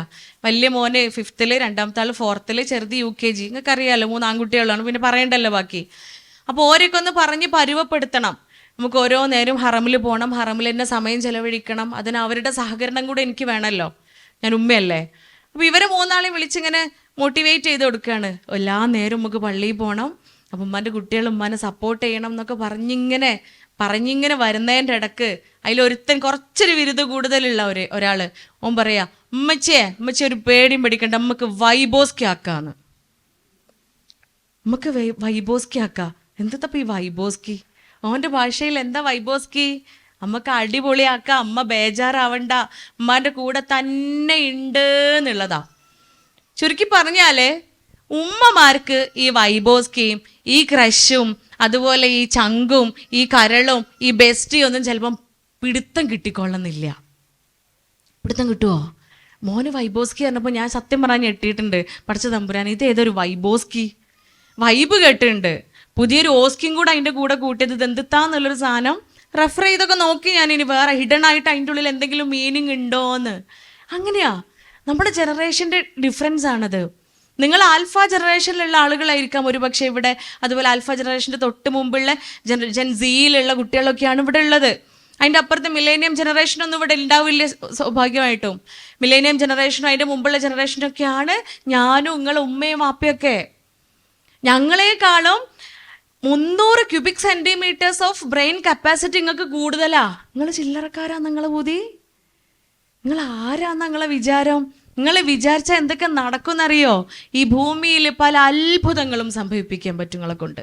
കാരണം ഉമ്മയാണ് വാപ്പയാണ് എന്നൊക്കെ പറഞ്ഞ് അഹങ്കരിച്ച് മുമ്പിൽ ഇങ്ങനെ നടക്കണം ഞങ്ങൾക്ക് നിങ്ങളെക്കാളും മെല്ലെ പറയല്ലേ 300 cubic centimeters of brain capacity കുറവാ. അതുകൊണ്ടല്ലേ ഫോണ് കേടെന്നാൽ ഉമ്മ എന്താ ആദ്യം കാട്ടുക? ഉമ്മക്ക് ആ ഫീലിങ്സ് ശരിക്കും കിട്ടും.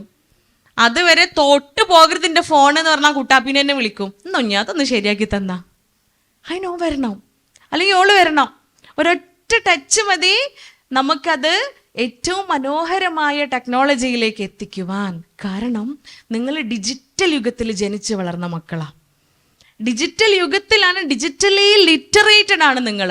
ഞങ്ങൾ അങ്ങനെയല്ല, നിങ്ങൾ ഡിജിറ്റലി ഇല്ലിറ്ററേറ്റഡാ. നിങ്ങളുടെ അത്രയും നോളജ് ഇല്ല, ആ വിഷയത്തിൽ ഇൽമ കുറവാണ് ഞങ്ങൾക്ക്. അതുകൊണ്ട് തന്നെ ഡിജിറ്റൽ യുഗത്തിൽ ജനിച്ച് വീണ് വളർന്നു വരുന്ന ഞങ്ങൾ പക്ഷെ ജീവിതത്തിൻ്റെ ഏതോ ഒരു പോയിന്റിൽ എത്തുമ്പോഴാണ് ഡിജിറ്റൽ യുഗത്തെ കാണുന്നത്, ഡിജിറ്റൽ യുഗത്തിലേക്ക് എത്തുന്നത്, ടെക്നോളജി എന്താണെന്ന് കാണുന്നത്, മനസ്സിലാക്കുന്നത്, പഠിച്ചുകൊണ്ടിരിക്കുക. പക്ഷെ നിങ്ങൾ ജനിക്കുമ്പോഴേ, നിങ്ങളുടെ ന്യൂറോൺസ് വളരുമ്പോഴേ, എന്തിനേറെ പറയുന്നു, ഗർഭപാത്രത്തിൽ നമ്മളൊക്കെ ഉമ്മാൻ്റെ പള്ളൻ്റെ ഉള്ളിൽ കിടക്കുമ്പോൾ ആദ്യത്തെ 3 മാസത്തിനുള്ളിൽ ന്യൂറോൺസ് വളരാൻ തുടങ്ങും. നമ്മുടെ തലച്ചോറിനുള്ളിലുള്ള നാഡികൾ ഗ്രോ ചെയ്യാൻ തുടങ്ങും, മെച്ചുവേർഡ് ആവാൻ തുടങ്ങും. ഈ സമയം മുതൽ നമ്മൾ കേൾക്കണത് എന്താ ഉമ്മച്ചി ചിലപ്പം പുറത്ത് ഖുറാനൊക്കെ ഇട്ട് വെച്ചിട്ടുണ്ടാവും അല്ലേ? പള്ളൻ്റെ ഉള്ളിലുള്ള നമ്മൾക്ക് കേൾക്കാൻ വേണ്ടി ഉമ്മ ഖുറാൻ ഇട്ട് വെച്ചിട്ടുണ്ടാവും. ഖുറാൻ ഇട്ട് വെച്ചത് ഇതിലാ? മൊബൈൽ ഫോണിൽ അല്ലേ? ഉമ്മച്ചി ചിലപ്പോൾ നമ്മളോട് സംസാരിക്കുന്ന സമയത്തും നമ്മളെക്കുറിച്ചുള്ള, നമ്മളെ പരിചരിക്കുന്ന രീതികളും നമ്മെ നോക്കുന്ന കാര്യങ്ങളൊക്കെ ഉമ്മ റെഫർ ചെയ്യണതയില്ല, മൊബൈൽ ഫോണിലാ. ഉമ്മച്ചിയും വിരലുകൊണ്ട് ചെയ്യണത് എന്താ? സ്ക്രോളിംഗ് ആണ്. ഉമ്മച്ചിയും ചെയ്തുകൊണ്ടിരിക്കുന്നത് എന്താ? ടച്ചാണ്. ഉമ്മച്ചിയും ലിസൺ ചെയ്തുകൊണ്ടിരിക്കുന്നത് എന്താ? ആ ടെക്നോളജിയാണ്. സ്വാഭാവികമായും നമ്മളെ ന്യൂറോൺസ് ഡെവലപ്പ് ആവുന്നത് പോലും ഈ ടെക്നോളജിക്ക് അനുസരിച്ചാ. പിന്നെ ജനിച്ച് വീഴുമ്പോഴും കേൾക്കുന്നത് എന്താ? നഴ്സിൻ്റെ അടുത്തുനിന്ന് ചിലപ്പോൾ നമ്മളെ വാങ്ങുന്നത് തന്നെ, ഉമ്മയും വാപ്പയൊക്കെ നഴ്സിൻ്റെ അടുത്തുനിന്ന് ലേബർ റൂമിൽ നിന്ന് നമ്മളെ വാങ്ങുമ്പോൾ ഒരു കയ്യിൽ നമ്മളും മറു കയ്യിൽ എന്താ ഉണ്ടാവുക? എന്താണ് ഫോണല്ലേ. കാരണം അത് താഴെ വെക്കാൻ പറ്റൂല. താഴെ വെച്ചാൽ നോട്ടിഫിക്കേഷൻ വന്നാൽ അറിയോ, കോള് വന്നാൽ അറിയോ? കുട്ടിന് താഴെ വെച്ചാലും ആരെ താഴെ വെക്കൂല? ഫോണ് താഴെ വെക്കൂല. ഒരു ദിവസം ടൂറ് പോയ സമയത്ത് കണ്ട കാഴ്ചയായിരുന്നു. നമ്മൾ ബോട്ടിങ്ങിന് പോകാൻ വേണ്ടിയിട്ട് വെയിറ്റ് ചെയ്യുക. അപ്പോൾ ബോട്ടിങ്ങിന് വരും, നമ്മൾ ഈ സൈഡിൽ വെള്ളത്തിൻ്റെയും ഈ കരയുടെയും സൈഡിൽ ഇങ്ങനെ നിൽക്കുകയാണ്, ബോട്ട് വരുമ്പോൾ അതിലേക്ക് കയറാൻ വേണ്ടിയിട്ട്. അപ്പോൾ ഒരു പെണ്ണും അതിൻ്റെ കുട്ടി, 2 വയസ്സായ ഒരു കുട്ടിയും ആ വക്കത്ത് നിൽക്കുക, ബോട്ടിലേക്ക് കയറുന്നതിൻ്റെ എഡ്ജിൽ ഇങ്ങനെ നിൽക്കുകയാണ് കരയിൽ. പെട്ടെന്ന് ഈ കുട്ടി വെള്ളത്തിൽ വീഴാണ്. കാല് തന്നെ ഈ കുട്ടി വെള്ളത്തിൽ വീണു. ഈ പെണ്ണിൻ്റെ കയ്യിൽ ഫോണുണ്ട്. ഈ ഫോൺ ആരുടെങ്കിലും കയ്യിൽ കൊടുത്തിട്ട് വേണം വെള്ളത്തിൽ ചാടാൻ. കുട്ടിനെ പിടിക്കാൻ വേണ്ടിയിട്ട് വെള്ളത്തിൽ ചാടണമല്ലോ, അപ്പോൾ തന്നെ ചാടിയ കുഞ്ഞിനെ കിട്ടും. ഈ സ്ത്രീ ഫോൺ ആരെങ്കിലും പിടിക്കുമോ എന്ന് വെച്ചിട്ട് അവിടെ ശബ്ദത്തിൽ ഒച്ച ഉണ്ടാക്കുകയാണ്, ഒച്ചയിൽ വിളിക്കുകയാണ്, ഫോൺ ആരെങ്കിലും പിടിക്കുമോ എന്ന് വെച്ചിട്ട്. അപ്പോൾ ഒരാൾ ദൂരം നിന്ന് ഓടി വന്ന് ഫോൺ പിടിക്കുമോ എന്ന് ചോദിച്ച് നിൽക്കുക, ചാടി കുട്ടിനെ പിടിക്കും എണ്ണയെന്നും പറഞ്ഞിട്ട്. ആരോ ഓടി വന്ന് കുട്ടിനെ പിടിച്ച് അൽഹംദുലില്ലാ കുട്ടി രക്ഷപ്പെട്ടു. അപ്പോൾ ഇത് ആ ഒരു ഇമോഷൻ ആ രൂപത്തിലായിത്തീരുന്നതായിരിക്കാം.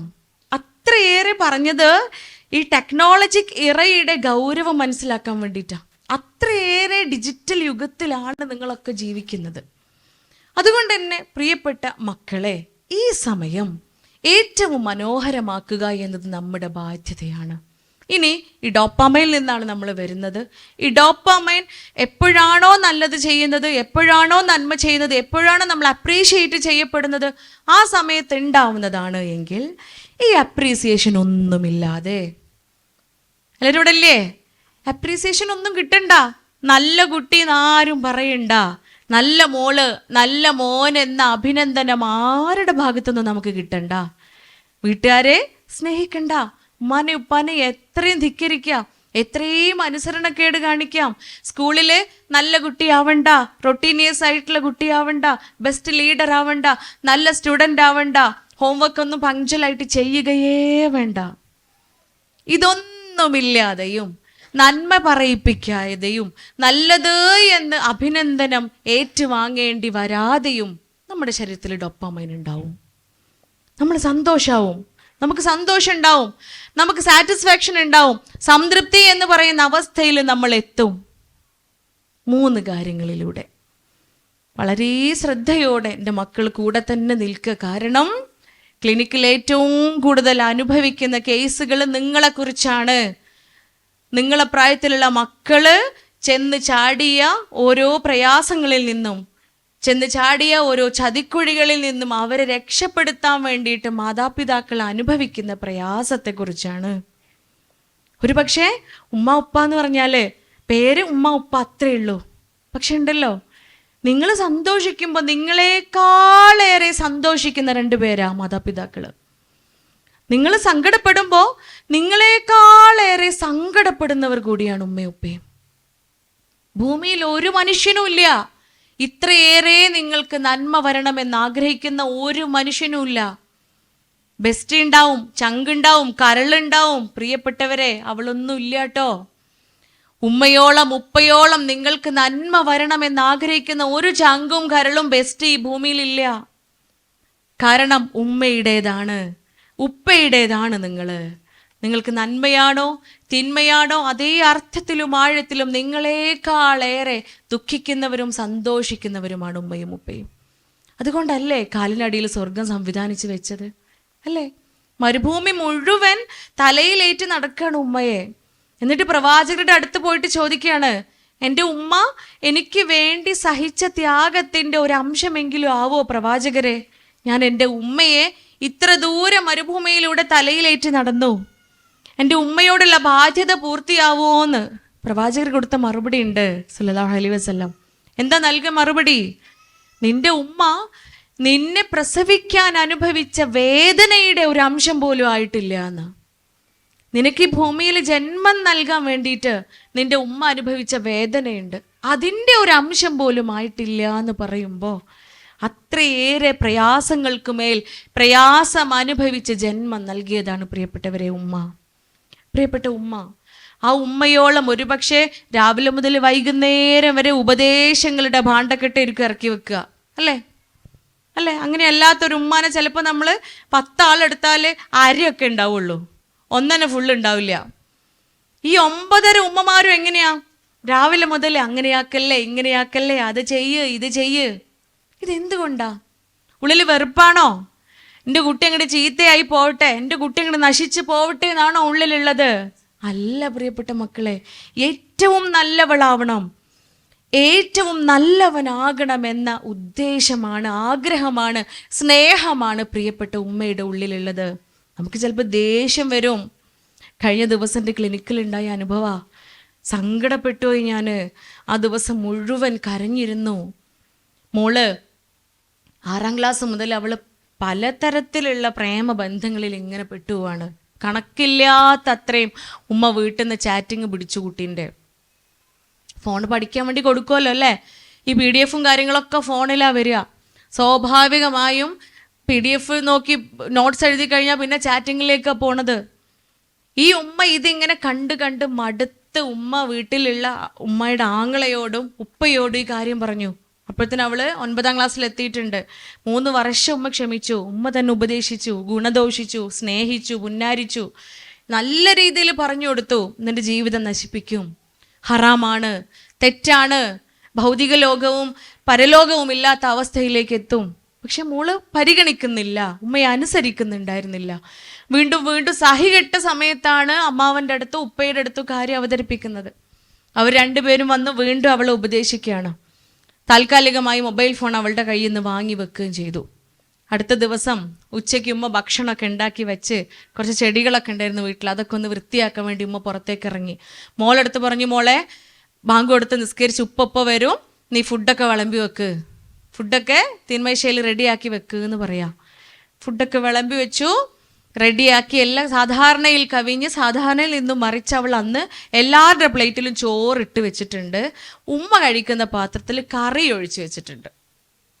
എല്ലാവരും വന്നിരിക്കുകയാണ്. ഉമ്മ ചോദിക്കുകയും ചെയ്തു, ഇന്നിപ്പോൾ എന്താ അമ്മാൻ്റെ കുട്ടിക്ക് പറ്റിയത്, ഇന്നിപ്പോൾ എന്തേ പറ്റി, നല്ല മോളാണല്ലോ, വിളമ്പി വെച്ചിട്ടുണ്ടല്ലോ, കറിയൊക്കെ ഒഴിച്ച് വെച്ചിട്ടുണ്ടല്ലോ, എന്തേ ഇപ്പം ഇത്? അവൾ വളരെ സ്വാഭാവികമായി അവൾ പറയാണ്, ഒന്നുമില്ല അമ്മ, അന്ന് അങ്ങനെ ചെയ്യണം തോന്നി. എല്ലാവരും ചോറ് കഴിക്കാൻ തുടങ്ങി. ഉമ്മയും ഉമ്മയുടെ ചോറും കറിയും കുഴയ്ക്കാനൊരുങ്ങുമ്പോൾ അതിലുള്ളൊരു ഗന്ധം വരികയാണ്, വല്ലാത്തൊരു മണം വരികയാണ്. ഉമ്മ ചോദിച്ചു, ഇതെന്താ ചോറിനൊരു മണ്ണെണ്ണേൻ്റെ മണം, ഇതെന്താ ഒരു സാധാരണ ഇല്ലാത്തൊരു മണം, നിങ്ങളുടെയൊക്കെ ചോറിനുണ്ടോ, നിങ്ങളുടെയൊക്കെ കറിക്കുണ്ടോ എന്ന് വായിൽ വെക്കുന്നതിൻ്റെ മുൻപേ ഉമ്മയ്ക്ക് ചോദിക്കാൻ തോന്നി. എല്ലാവരും പറഞ്ഞു, ഇല്ല ഞങ്ങൾ ചോറിനൊന്നുമില്ല. എല്ലാ ചോറും മണത്ത് നോക്കി, ഒരു ചോറിനും അങ്ങനെ ഒരു മണം ഉണ്ടായിരുന്നില്ല. ഈ ചോറിനെ പരിശോധിച്ച് നോക്കുമ്പോൾ വീട്ടിലുള്ള ചെടികൾക്കും പച്ചക്കറിക്കും ഒഴിക്കാൻ വെച്ച പെസ്റ്റിസൈഡ് ഉണ്ടായിരുന്നു. ഈ പെസ്റ്റിസൈഡ് എടുത്തിട്ട് പൊന്നുമോള് 21 എല്ലുകൾ പൊട്ടുന്ന വേദന സഹിച്ച് ജന്മം നൽകിയ മോള് മാത്രോ ഉറക്കമൊഴിച്ച് 2 വയസ്സ് വരെ നിർബന്ധമായും പാല് കൊടുക്കണമെന്ന നിയമം. ഈ 2 വയസ്സ് വരെ പാല് കൊടുക്കുക എന്ന് പറഞ്ഞാൽ ചെറിയൊരു പ്രോസസ്സല്ല.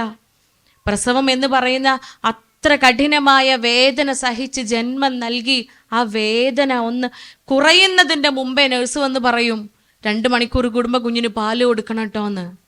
2 മണിക്കൂർ കഴിയാൻ കാത്തിരിക്കൂല ഒരു ഉമ്മയും ജീവിതത്തിൽ ഇതുവരെ 2 മണിക്കൂർ കഴിയാൻ കാത്തിരുന്നിട്ടില്ല കുഞ്ഞിന് പാല് കൊടുക്കാൻ. ആ സമയമാകുമ്പോഴത്തേന് എത്ര ക്ഷീണിതയായി തളർന്ന് കടന്നുറങ്ങുന്ന ഉമ്മയാണെങ്കിലും ഉണരും. ഒരു അലാറത്തിൻ്റെയും സഹായമില്ലാതെ, ഒരാളും തട്ടി വിളിച്ചുണർത്താതെ സ്വമേധയാ ഉമ്മ ഉണരും. അതാ കുഞ്ഞിനോടുള്ള സ്നേഹമാണ്. പാല് കൊടുക്കും കുട്ടിക്ക്. കുഞ്ഞ് വയറ് നിറയുന്നത് വരെ, അവൻ്റെ ശരീരം വളരുന്നത് വരെ, അവന് ഊർജം ലഭിക്കുന്നത് വരെ ആ ഉമ്മയുടെ ചോര പാലാക്കി ഊട്ടിയവളാണ് പ്രിയപ്പെട്ട ഉമ്മ. ആ സ്നേഹമോ ആ പരിഗണനയോ ഒന്നും തിരിച്ചു നൽകാതെ തൻ്റെ ഇഷ്ടങ്ങൾക്ക്, മൈ ലൈഫ് മൈ ചോയ്സിന് എതിര് നിന്ന ഉമ്മയെ കൊല്ലാന്നോളം അങ്ങോട്ട് തീരുമാനിച്ചു. ഉമ്മാനെ അങ്ങോട്ട് തീർത്ത് കളയാമെന്ന് അവളുടെ കുബുദ്ധിയിൽ ഉണരുകയാണ് പ്രിയപ്പെട്ടവരെ. ഉമ്മാൻ്റെ കറിയിൽ ഉമ്മക്ക് കറി ഒഴിച്ചു വെച്ചപ്പോൾ അതിൽ ഈ പെസ്റ്റിസൈഡ് ഒഴിച്ചു കൊടുക്കുക. നമ്മളെ നാട്ടിലുള്ള കുട്ടിയാ, നമ്മളൊക്കെ അറിയുന്ന കുട്ടിയാണ് പ്രിയപ്പെട്ടവരെ. ഒരു പക്ഷേ നാളെ നമ്മളും ആ കുബുദ്ധിയിലേക്ക്, ആ നാശം പിടിച്ച ചിന്തയിലേക്ക് എത്താതിരിക്കണമേ എന്ന് പ്രാർത്ഥിക്കേണ്ടതുണ്ട്. അതുകൊണ്ട് ആ സ്നേഹത്തെ വറ്റിക്കുന്ന, ആ സ്നേഹത്തെ ഇല്ലായ്മ ചെയ്യുന്ന ഒരു ഈസങ്ങളിലേക്കും ഒരു തിയറികളിലേക്കും നമ്മൾ പോവരുത്. അതിൻ്റെ ഭാഗമാക്കി മാറരുത്. അത് നമ്മുടെ ജീവിതത്തിൻ്റെ ഭാഗമാക്കി മാറ്റരുത് എന്ന നിർബന്ധ ബുദ്ധിയിലേക്കാണ് നിങ്ങൾ എത്തേണ്ടത്. അഫാൻ എന്ത് ചെയ്തു? അഫാനെ പരിചയമില്ല നിങ്ങളൊക്കെ? ആരാ അഫാൻ? വീട്ടിലെ 4 പേരെയാണ് തലക്കടിച്ച് കൊന്നത്. ആദ്യം ഉമ്മാനെ, ആദ്യം പ്രിയപ്പെട്ട ഉമ്മയെയാണ് തലക്കടിച്ചത്. ഉമ്മ മരിച്ചില്ല അല്ലേ? ഉമ്മ വെന്റിലേഷൻ കഴിഞ്ഞ് ഹോസ്പിറ്റലിൽ നിന്ന് പുറത്താകുമ്പോൾ പോലീസ് വന്ന് ചോദിക്കുന്നുണ്ട് മോനെക്കുറിച്ച്. ഉമ്മ പറഞ്ഞ മറുപടി എന്താ സംഭവിച്ചതെന്ന് ചോദിച്ചപ്പോൾ ഉമ്മ പറഞ്ഞതെന്താ? കട്ടിലിൽ നിന്നും താഴെ വീണതാണ് എന്ന്. ഭൂമിയിൽ ഏതെങ്കിലും ഒരു മനുഷ്യൻ ഇങ്ങനെ ഉണ്ടോ? നമ്മളുമായി ബന്ധപ്പെട്ട ഏതെങ്കിലും ഒരു മനുഷ്യൻ ഈ രൂപത്തിലുണ്ടോ? ഇല്ല. അത് ഉമ്മ മാത്രമേ ഉള്ളൂ. തൻ്റെ കുഞ്ഞിൻ്റെ ഭാഗത്ത് നിന്ന് ഉപദ്രവമുണ്ടായിട്ട് പോലും, തന്നെ കൊല്ലാൻ ശ്രമിച്ചിട്ട് പോലും ആ കുഞ്ഞിനെ രക്ഷപ്പെടുത്തുക, എൻ്റെ മോന് രക്ഷപ്പെടട്ടെ എന്ന ചിന്തയായിരുന്നു ഉമ്മാൻ്റെ ഉള്ളിൽ. അതാണ് പ്രിയപ്പെട്ടവരെ ഉമ്മ. നമ്മുടെ താമരശ്ശേരിയിൽ ആശിക്ക്, 23 വയസ്സായ ആശിക്ക് ഉമ്മാനെ കഴുത്തറുത്താ കൊന്നത്. പ്രിയപ്പെട്ട ഉമ്മയെ 23 വർഷക്കാലം ഒരാണിൻ്റെ സഹായമില്ലാതെ, ഒരു പുരുഷന്റെ സഹായമില്ലാതെ, ഉപ്പയില്ലാതെ ആ പൊന്നു മോനെ മറ്റൊരു ബന്ധത്തിലേക്ക് പോലും പോവാതെ, വിവാഹിതയാവാൻ പോലും ശ്രമിക്കാതെ ആ മോനെ വളർത്തി വലുതാക്കി. അവസാനം ഉണ്ടായതെന്താ? ഉമ്മാനെ കഴുത്തെടുത്ത് കൊല്ലാണ്. ലഹരിയായിരുന്നു കാരണം. അതുകൊണ്ട് ചിന്തിക്കുക, ഈ സമയം അതീവ ഗുരുതരമായ, അതീവ ജാഗ്രതയിൽ നമ്മൾ കാണേണ്ട സമയമാണ്. നാശത്തിലേക്ക് എത്തരുത്, വേണ്ടാത്ത ചിന്തകളിലേക്ക് പോവരുത്. ഇവിടെ വീണ്ടും ഈ ഡോപ്പാമൈൻ ക്രഷ് എന്ന് പറയുന്ന, സാറ്റിസ്ഫാക്ഷൻ എന്ന് പറയുന്ന, സമാധാനം, സംതൃപ്തി എന്ന് പറയുന്ന അവസ്ഥയിലേക്ക് നമ്മളെ എത്തിക്കുന്ന, നന്മയുടെ പാതയിലൂടെ അല്ലാതെ എത്തിക്കുന്ന 3 കാര്യങ്ങൾ വളരെ വ്യക്തമായി നിങ്ങൾ മനസ്സിലാക്കുക. ഒന്നാമത്തത് ലഹരിയാണ്. അഡിക്ഷനാണ്. രണ്ടാമത്തത് ഗാംബ്ലിംഗ് ആണ്, ചൂതാട്ടമാണ്. മൂന്നാമത്തത് സെക്ഷുവാലിറ്റിയാണ്, അൺഹെൽത്തി സെക്ഷുവാലിറ്റി. ഇത് തന്നെയാണ് യുണിസെഫ്, ലോകത്ത് 180ഓളം രാജ്യങ്ങൾ ഉൾക്കൊള്ളുന്ന യുണൈറ്റഡ് നേഷൻ്റെ കുട്ടികൾക്ക് വേണ്ടി മാത്രമുള്ള സംഘടനയാണ് യുണിസെഫ്. യുണിസെഫ് പറയുന്നുണ്ട്, ഏറ്റവും പുതിയ റിപ്പോർട്ടിൽ യുണിസെഫിൻ്റെ അൺഹെൽത്തി ട്രയാഡ്സ് ഓഫ് അഡോളസൻസ് എന്ന് പറഞ്ഞിട്ട് പറയുന്നുണ്ട്. അഡോളസൻസ് പീരീഡിൽ മക്കൾ അനുഭവിക്കുന്ന അൺഹെൽത്തി ട്രയാഡ്സ്, ഏറ്റവും അനാരോഗ്യകരമായ 3 കാര്യങ്ങൾ. ഈ 3 കാര്യങ്ങളാണ് മെഡിക്കൽ സയൻസ് നേരത്തെ പറഞ്ഞു വെച്ച ഈ ഡോപ്പാമൈൻ ക്രഷ് ഉണ്ടാക്കുന്ന ഈ 3 കാര്യങ്ങൾ തന്നെയാണ് യുണിസെഫും പറഞ്ഞു വെക്കുന്നത്. ഒന്നാമത്തത് അൺഹെൽത്തി സെക്ഷുവാലിറ്റി, രണ്ടാമത്തത് ലഹരികൾ, മൂന്നാമത്തത് സെൽഫ് ഹാം അഥവാ ഗാംബ്ലിങ്ങിൽ ഉൾപ്പെടുന്ന സെൽഫ് ഹാം, സ്വയമേ ഇല്ലാതെയാക്കുക. അപ്പൊ ഈ 3 കാര്യങ്ങൾ എങ്ങനെയാണ് നമ്മളെ ശരീരത്തെ എഫക്റ്റ് ചെയ്യുന്നത്? ഒന്നാമത്തത് അഡിക്ഷനാണ്, ലഹരിയാണ്. നമുക്കറിയാം, ലഹരി ഉണ്ടാക്കുന്ന എല്ലാ പദാർത്ഥങ്ങളും ഹറാമാണ്. മദ്യം അല്ലെങ്കിൽ ലഹരി സർവ്വ തിന്മകളുടെയും മാതാവാണ് എന്ന് നമ്മെ പഠിപ്പിച്ചു. ആരെ പഠിപ്പിച്ചേ? പ്രവാചകൻ കരീം സല്ലല്ലാഹു അലൈഹി വസല്ലമ. ഇന്ന് കേരളത്തിൽ ഏറ്റവും കൂടുതൽ ലഹരി ഉപയോഗിക്കുന്നത് പെൺകുട്ടികളോ ആൺകുട്ടികളോ? നമുക്ക് അഭിമാനിക്കാം പ്രിയപ്പെട്ട പെൺകുരുന്നുകളെ, നമ്മൾ പെൺകുട്ടികളാ ഇല്ലേ? നമ്മൾ പെൺകുട്ടികളാണല്ലോ കേരളത്തിലെ ഏറ്റവും കൂടുതൽ ലഹരി ഉപയോഗിക്കുന്നതും ലഹരി കച്ചവടം നടത്തുന്നതും. അനുഭവാ. ക്ലിനിക്കിൽ പല ദിവസങ്ങളും ഞെട്ടിത്തരിച്ച് പോകാറുണ്ട്. നിങ്ങൾ മൊഞ്ചുള്ള പെൺകുട്ടികൾ ഇങ്ങനെ മുമ്പിൽ ഇരിക്കുമ്പോഴേ, വന്ന സമയത്ത് എൻ്റെ ഉള്ളിൽ നിങ്ങളെ പെൺകുട്ടികളെ കാണുമ്പം ഉള്ളിൻ്റെ ഉള്ളിലൊരു വിഷമമാണ്. കാരണം എന്താണെന്നറിയോ? നിങ്ങൾക്ക് പഠിച്ച പെൺകുട്ടികളെ തന്നിട്ടില്ല, 3 ആൺകുട്ടികളാ. അപ്പോൾ പെൺകുട്ടികളെ കാണുമ്പോഴൊക്കെ സ്വാഭാവികമായും പെൺകുട്ടികൾ മാത്രമുള്ള ഉമ്മമാർക്ക് ആൺകുട്ടികളെ കാണുമ്പോഴും, ആൺകുട്ടികൾ മാത്രമുള്ള ഉമ്മമാർക്ക് പെൺകുട്ടികളെ കാണുമ്പോഴും ഉണ്ടാവുന്ന ഒരു തരം മിസ്സിങ് ഫീൽ ഉണ്ടല്ലോ, അത് തോന്നും. നേരത്തെയൊക്കെ അത് വളരെ കൂടുതലായിരുന്നു എനിക്ക്. കാരണം പലരും ചോദിക്കും, കുട്ടികളെന്താ ആൺകുട്ടികൾ? പെൺകുട്ടികളില്ല അല്ലേ? പെൺകുട്ടികളില്ല എന്ന് പറയുമ്പോൾ, ഈ 3 ആൺകുട്ടികളോ, എനിക്ക് ഞാൻ എൻ്റെ കാര്യങ്ങളൊക്കെ പറയാൻ ആരാ? എന്നെ നോക്കാൻ ആരാ? ആൺകുട്ടികൾ നോക്കൂലേ? നിങ്ങൾക്ക് ഉറപ്പില്ല? ആൺകുട്ടികൾ നോക്കും. ഉമ്മാനെയും വാപ്പാനെയും സ്നേഹമുള്ള, അവർക്ക് കാലിനടിയിലാണ് സ്വർഗമെന്ന ധാരണയുണ്ടെങ്കിൽ, അള്ളാഹുവിനെ അറിയുമെങ്കിൽ, അള്ളാഹുവിൻ്റെ സ്വർഗത്തെ പഠിച്ചിട്ടുണ്ടെങ്കിൽ, അള്ളാഹുവിൻ്റെ നരകത്തെ പഠിച്ചിട്ടുണ്ടെങ്കിൽ, എൻ്റെ ഉമ്മയും ഉപ്പയും എന്നിൽ നിന്നും പ്രായമായി ഞാൻ അവരെ പരിചരിച്ച് എൻ്റെ അരികിൽ നിന്നും അവർ മരണപ്പെട്ടു പോയാൽ എനിക്ക് പടച്ചോൻ തരുന്നത്, എനിക്ക് പടച്ചോൻ വാഗ്ദാനം നൽകിയത് സ്വർഗമാണ് എന്ന് മനസ്സിലാക്കിയിട്ടുണ്ടെങ്കിൽ, ആണാണെങ്കിലും പെണ്ണാണെങ്കിലും 1 ആണെങ്കിലും 10 ആണെങ്കിലും ഒക്കെ നോക്കും ഇല്ലേ? അവിടെ ഉമ്മയാണോ അമ്മായിമ്മയാണോ എന്ന് ചോദ്യമുണ്ടോ? ഏറ്റവും കൂടുതൽ കോൺട്രഡിക്ഷൻ ഉള്ളൊരു ഒരു മേഖലയാണ് അമ്മായിമ്മ.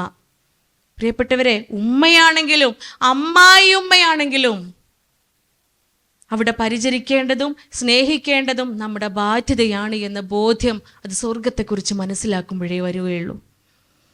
പറഞ്ഞു വന്നത്, അന്നൊക്കെ സങ്കടം തോന്നിയിരുന്നുവെങ്കിലും ഇന്ന് എൻ്റെ ക്ലിനിക്ക് ജീവിതം മുന്നോട്ട് കൊണ്ടുപോയിക്കൊണ്ടിരിക്കുമ്പോൾ പല ദിവസങ്ങളും ഞാൻ പറയും അൽഹംദുലില്ലാ പടച്ചോന് പെൺകുട്ടികളെ തരാത്തതിൽ എന്ന്. കാരണം എന്താണെന്നറിയോ, നിങ്ങളെയൊക്കെ നിർത്തിക്കൊണ്ട് തന്നെയാണ് പറയണത്, നിങ്ങളൊക്കെ ഇരുത്തിക്കൊണ്ട് തന്നെയാണ് പറയണത്. സോറി ടു സേ, പറയാതിരിക്കാൻ വയ്യ. ഏറ്റവും കൂടുതൽ ഈ വിഷയത്തിൽ മനക്കട്ടിയുള്ളത് പെൺകുട്ടിയൊക്കെ. ഏറ്റവും കൂടുതൽ മനക്കരുത്തുള്ളത് പെൺകുട്ടിയൊക്കെ. ഒരു പെൺകുട്ടി ചോദിച്ച ചോദ്യം ഇപ്പോഴും എൻ്റെ ഉള്ളിലുണ്ട്. അതെന്താണെന്നറിയോ, വാപ്പാക്ക് അവള് ചെയ്ത വലിയ ഒരു അപരാധം കാരണം അത് കണ്ടു നിന്ന വാപ്പ ഹൃദയാഘാതം വന്ന് വീഴാണ്, കാർഡിയാക് അറസ്റ്റ് വന്ന് വീഴാണ് പ്രിയപ്പെട്ട ഉപ്പ. അപ്പോൾ തന്നെ ഹോസ്പിറ്റലൈസ് ചെയ്തു, ആൻജിയോപ്ലാസ്റ്റ് ചെയ്തു, വെന്റിലേറ്ററിൽ കിടക്കുന്ന സമയത്താ അവളെ കൗൺസിലിങ്ങിന് ചൂടോടെ കൊണ്ടുവരണേ. അവളടുത്ത് ചോദിച്ചു, നീ കാരണമല്ലേ, നീ ഇത് ചെയ്തത് കൊണ്ടല്ലേ ഉപ്പാക്ക് ഇത് സംഭവിച്ചത്? കുട്ടി തന്ന മറുപടി എന്താണെന്നറിയോ, അറ്റാക്ക് അല്ല ഉണ്ടായിട്ടുള്ളൂ, മരിച്ചിട്ടൊന്നുമില്ലല്ലോ എന്ന്. കുട്ടി പറയാണ്, അറ്റാക്ക് അല്ല ഉണ്ടായിട്ടുള്ളൂ ഡോക്ടറെ, മരിച്ചിട്ടൊന്നുമില്ലല്ലോ എന്ന്. ഞെട്ടിപ്പോയി ഞാൻ. കാരണം എന്താ, ഉപ്പ സഹിച്ചൊരു ത്യാഗം ഉണ്ടായിരുന്നു അല്ലേ? ചോദിക്കുമ്പോൾ ചോദിക്കുന്നത് എന്താണോ, അല്പസ്വല്പം വൈകിയാലും ആദ്യമൊക്കെ കരയേണ്ടി വന്നാലും പിന്നീട് അതേ ആഴത്തിൽ നമ്മുടെ ഓരോ ആവശ്യങ്ങളും പൂർത്തീകരിച്ച് നൽകാൻ ആ മനുഷ്യൻ അനുഭവിക്കുന്ന ഒരു പ്രയാസമുണ്ട്. ആ മനുഷ്യൻ അനുഭവിച്ചിരുന്ന ബുദ്ധിമുട്ടുകളുണ്ട്. അവയെല്ലാം മറന്നുകൊണ്ട്, ഇവയെല്ലാം ഈ ഇമോഷൻസിനെയൊക്കെ മറയ്ക്കുന്ന രൂപത്തിലാണ് മറ്റു പല ഇമോഷനുകളും നമ്മുടെ ചിന്തയിലേക്ക് വരിക. അതിലേക്കാണ് എത്തുന്നത്. അതുകൊണ്ട് ലഹരി സർവ്വ തിന്മകളുടെയും മാതാവാണ്. ഈ അടുത്ത കൗൺസിലിങ്ങിന് കൊണ്ടുവന്നതേ, 10ാം ക്ലാസ്സിലൊരു പെൺകുട്ടി കഞ്ചാവ് ഉപയോഗിക്കാൻ വേണ്ടിയിട്ട് ആദ്യമൊക്കെ ഫ്രീ ആയിട്ട് കൊടുത്തു. MDMA, നമ്മളെ ബബ്ലി എന്ന് പറഞ്ഞൊരു മിഠായി ഉണ്ടോ, ഡയറി മിൽക്കിൻ്റെ അല്ലേ, ഈ മിഠായിൻ്റെ ഉള്ളിൽ തേച്ചിട്ട് ഒരു കുട്ടി അവൾക്ക് ലഹരി, എനി പ്രോഡക്റ്റ് MDMA ആണെന്ന് എനിക്ക് ഉറപ്പില്ല, ഒരു ഡ്രഗ് അവൾക്ക് കൊടുക്കുകയാണ്. അവളത് കഴിച്ചു കഴിഞ്ഞപ്പോൾ അടുത്ത ദിവസം വീണ്ടും ഈ കുട്ടിയുടെ അടുത്തേക്ക് ചെന്നു, ഇന്നുണ്ടോ മിഠായി, ഡയറി മിൽക്ക് ഉണ്ടോ എന്ന് ചോദിച്ചിട്ട്. അടുത്ത ദിവസം കൊടുത്തു. 3-4 ദിവസം നിരന്തരമൊക്കെ അത് കൊടുത്തു. 5ാം ദിവസം തേടി ചെന്നപ്പോൾ അവൾ പറഞ്ഞു, ഇനി വെറുതെ തരൂല, പൈസ വേണം. ഇവിടുന്ന് പൈസ കിട്ടാൻ വകയില്ല. എന്ത് ചെയ്തു, വീട്ടിലുള്ള വല്യമ്മയുടെ മാല, 2 പവൻ്റെ മാല മോഷ്ടിച്ച് കൊണ്ടുപോവാണ്. വീട്ടിൽ പ്രശ്നമായി, ചർച്ചയായി, അന്വേഷണമായി. ഒടുവിലാണ് കണ്ടുപിടിക്കുന്നത് അവളാണ് മാലയെടുത്തത്. എന്തിനു മാലയെടുത്തു എന്ന ചോദ്യം ചെയ്യലില്ല മനസ്സിലാകുന്നത്. കുറേ നാളുകളായിട്ട് ഡ്രഗ്സ് ഉപയോഗിച്ചുകൊണ്ടിരിക്കുകയാണ്. LSD, MDMA, കഞ്ചാവ് പോലെയുള്ള ലഹരി പദാർത്ഥങ്ങൾ 10ാം ക്ലാസ് പഠിക്കുന്ന പെൺകുട്ടി ഉപയോഗിച്ചുകൊണ്ടിരിക്കുക. ആ കുട്ടി ഒരു അമുസ്ലിം പെൺകുട്ടിയായിരുന്നു. ആ സ്കൂളിൽ, ആ കുട്ടി പഠിക്കുന്ന സ്കൂളിൽ 800ഓളം വരുന്ന കുട്ടികൾ, UP സെഷൻ മുതൽ ഹൈസ്കൂൾ വരെയുള്ള 800ഓളം വരുന്ന കുട്ടികൾ വർഷങ്ങളോളായിട്ട് ഈ ലഹരി ഉപയോഗിക്കുന്നുണ്ട്. എല്ലാവർക്കും ലഹരി സപ്ലൈ ചെയ്യുന്നത് 8ാം ക്ലാസ്സിൽ പഠിക്കുന്ന ഒരു മുസ്ലിം പെൺകുട്ടിയാണ്. മഫ്തിയൊക്കെ ഇട്ട് ഫുൾ കൈയൊക്കെ ഇട്ട് നടക്കുന്ന മുസ്ലിം നാമധാരിണിയും മുസ്ലിം വസ്ത്രധാരിണിയുമായ ഒരു പെൺകുട്ടി.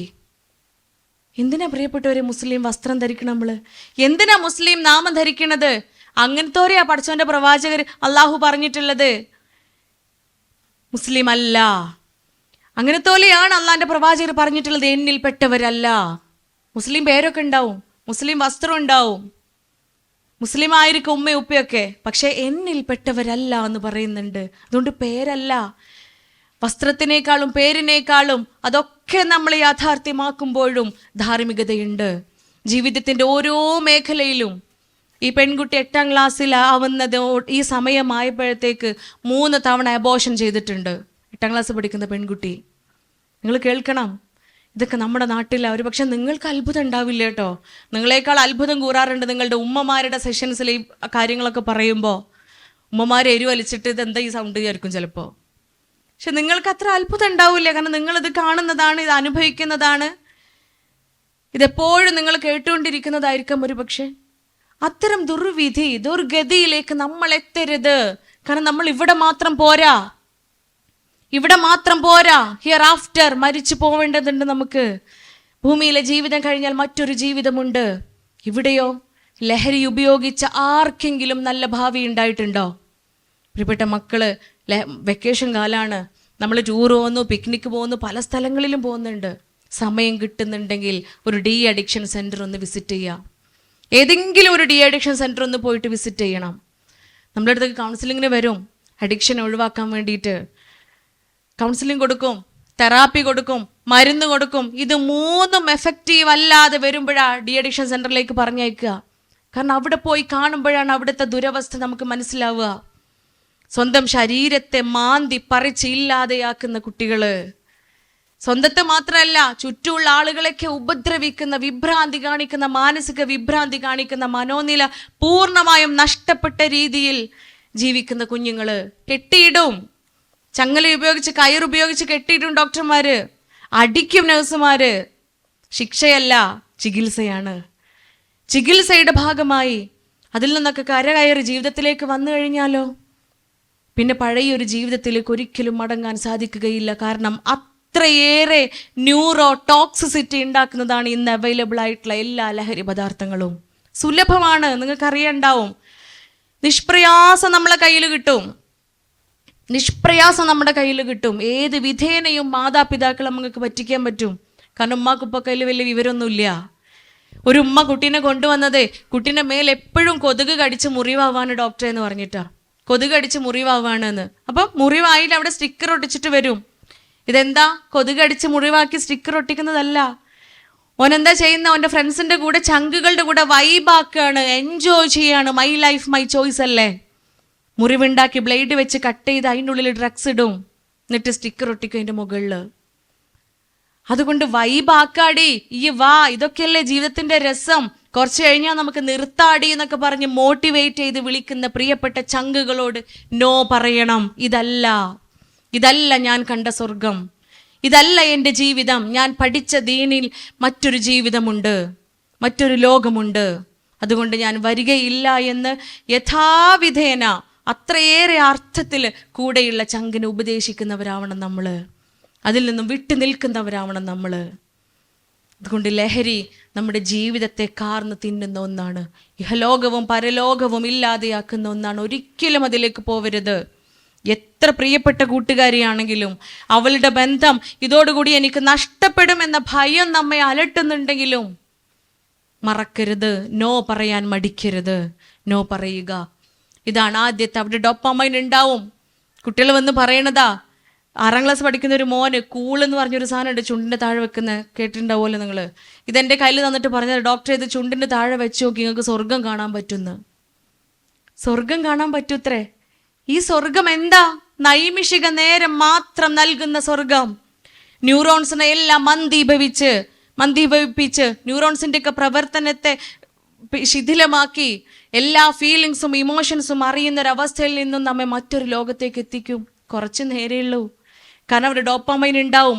ഡോപ്പാമൈൻ ഏറ്റവും കൂടുതൽ ഉണ്ടാവും ലഹരി പദാർത്ഥം ബ്ലഡിലേക്ക് എത്തിക്കഴിയുമ്പോൾ. നമ്മൾ സാറ്റിസ്ഫാക്ഷനായി, സന്തോഷത്തിലെത്തി, നമ്മൾ സമാധാനത്തിലെത്തി. പിന്നെ എന്തിനാ പഠിക്കണേ? മാർക്ക് വാങ്ങുമ്പോൾ അല്ലെങ്കിൽ നന്നായിട്ട് നല്ല കുട്ടി എന്ന് പറയിപ്പിക്കുമ്പോൾ, നല്ല കാര്യങ്ങൾ ചെയ്യുമ്പോൾ, നന്മ നിറഞ്ഞ കാര്യങ്ങൾ ചെയ്യുമ്പോൾ കിട്ടേണ്ട അഭിനന്ദനം കിട്ടുമ്പോൾ ഉണ്ടാവുന്ന ഡോപ്പാമൈൻ, ഒരു നന്മയും ചെയ്യാതെ, ഒന്നും ചെയ്യണ്ട, ആരെ കൊണ്ടും നല്ലത് പറയിപ്പിക്കേണ്ട, ആര് നമ്മളെ മോശം പറഞ്ഞാലും ഒറ്റ കൂൾ ഉപയോഗിച്ചാൽ മതി, ഒറ്റ ഡ്രഗ് ഉപയോഗിച്ചാൽ മതി, ഒരു തുള്ളി ബ്ലഡിലെത്തിയാൽ മതി, അവിടെ ഡോപ്പാമൈൻ ഉണ്ടാവുക. നമ്മൾ സാറ്റിസ്ഫൈഡ് ആയി.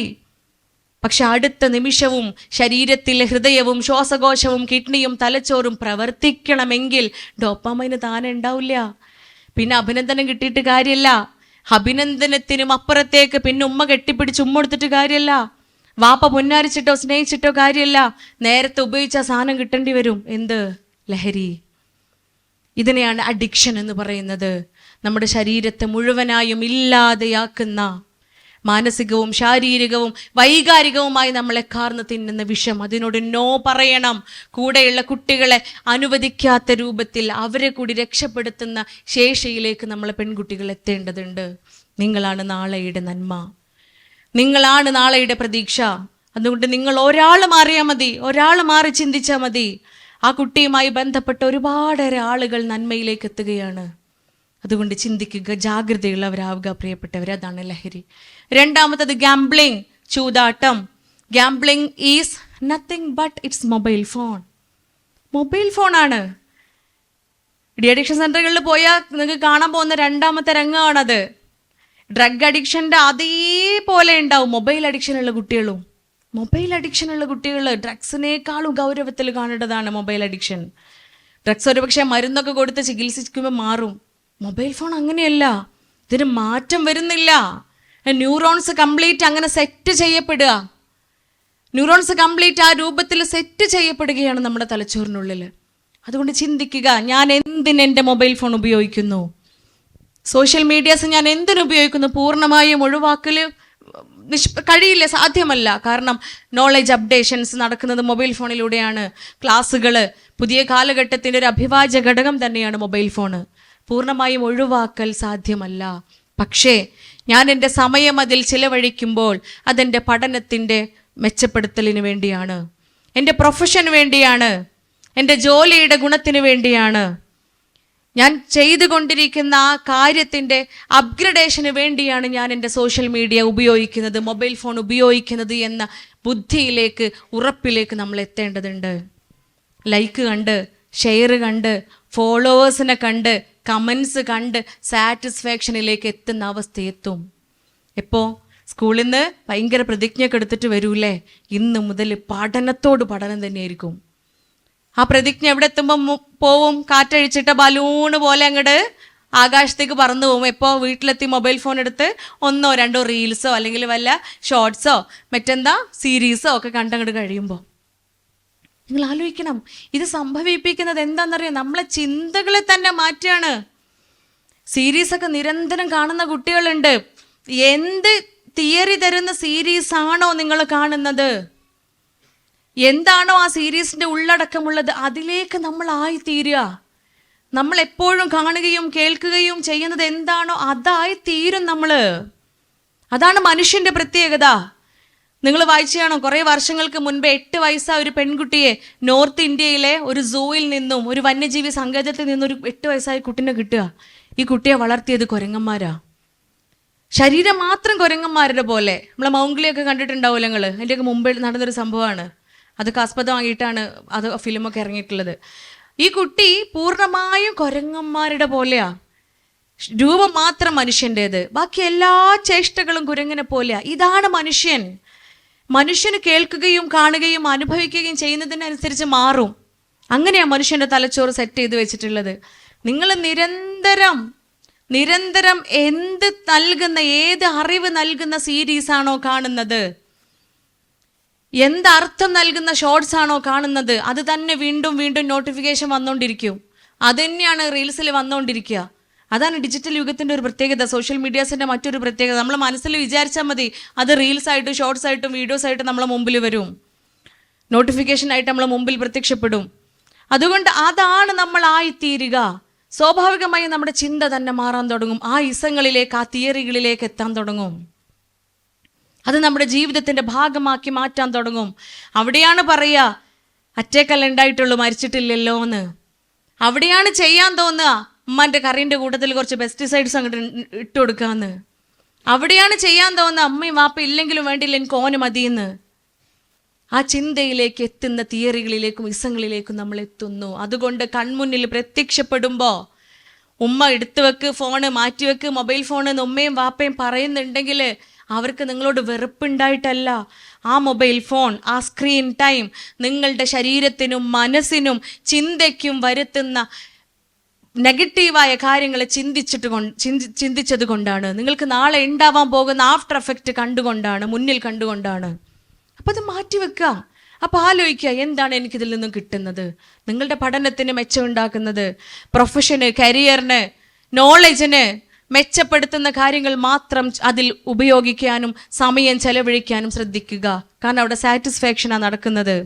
പിന്നെ പഠിക്കാൻ തോന്നൂല, പിന്നെ നല്ലതൊന്നും ചെയ്യാൻ തോന്നൂല. അതുകൊണ്ടല്ലേ എന്ത് വിഷമമുണ്ടെങ്കിലും ഉമ്മയും വാപ്പയും ചിലപ്പോൾ ചീത്ത അറിഞ്ഞ് സങ്കടപ്പെട്ട് ഇരിക്കുമ്പോഴും ഫോണൊന്നും എടുത്ത് കണ്ടാൽ സങ്കടം മാറും. ഇല്ലേ, നിങ്ങൾക്കൊക്കെ എക്സ്പീരിയൻസ് ആയിരിക്കും ആ വിഷയത്തിൽ. നമ്മൾ സങ്കടപ്പെട്ടിരിക്കുമ്പോൾ കുറച്ച് നേരം ഒന്ന് ഫോൺ കണ്ടാൽ സങ്കടം മാറുന്നത് അതുകൊണ്ടാണ്. ആ ഡോപ്പാമൈൻ അവിടെ ഉണ്ടാവുന്നുണ്ട്. ഡോപ്പാമൈൻ ക്രഷ് അവിടെ ഫുൾഫിൽ ആവും, നമ്മൾ സംതൃപ്തിയിലെത്തും. അതുകൊണ്ട് നെവർ, മൊബൈൽ അഡിക്ഷൻ അത്ര തന്നെ പ്രാധാന്യമുള്ള ഒന്നാണ്.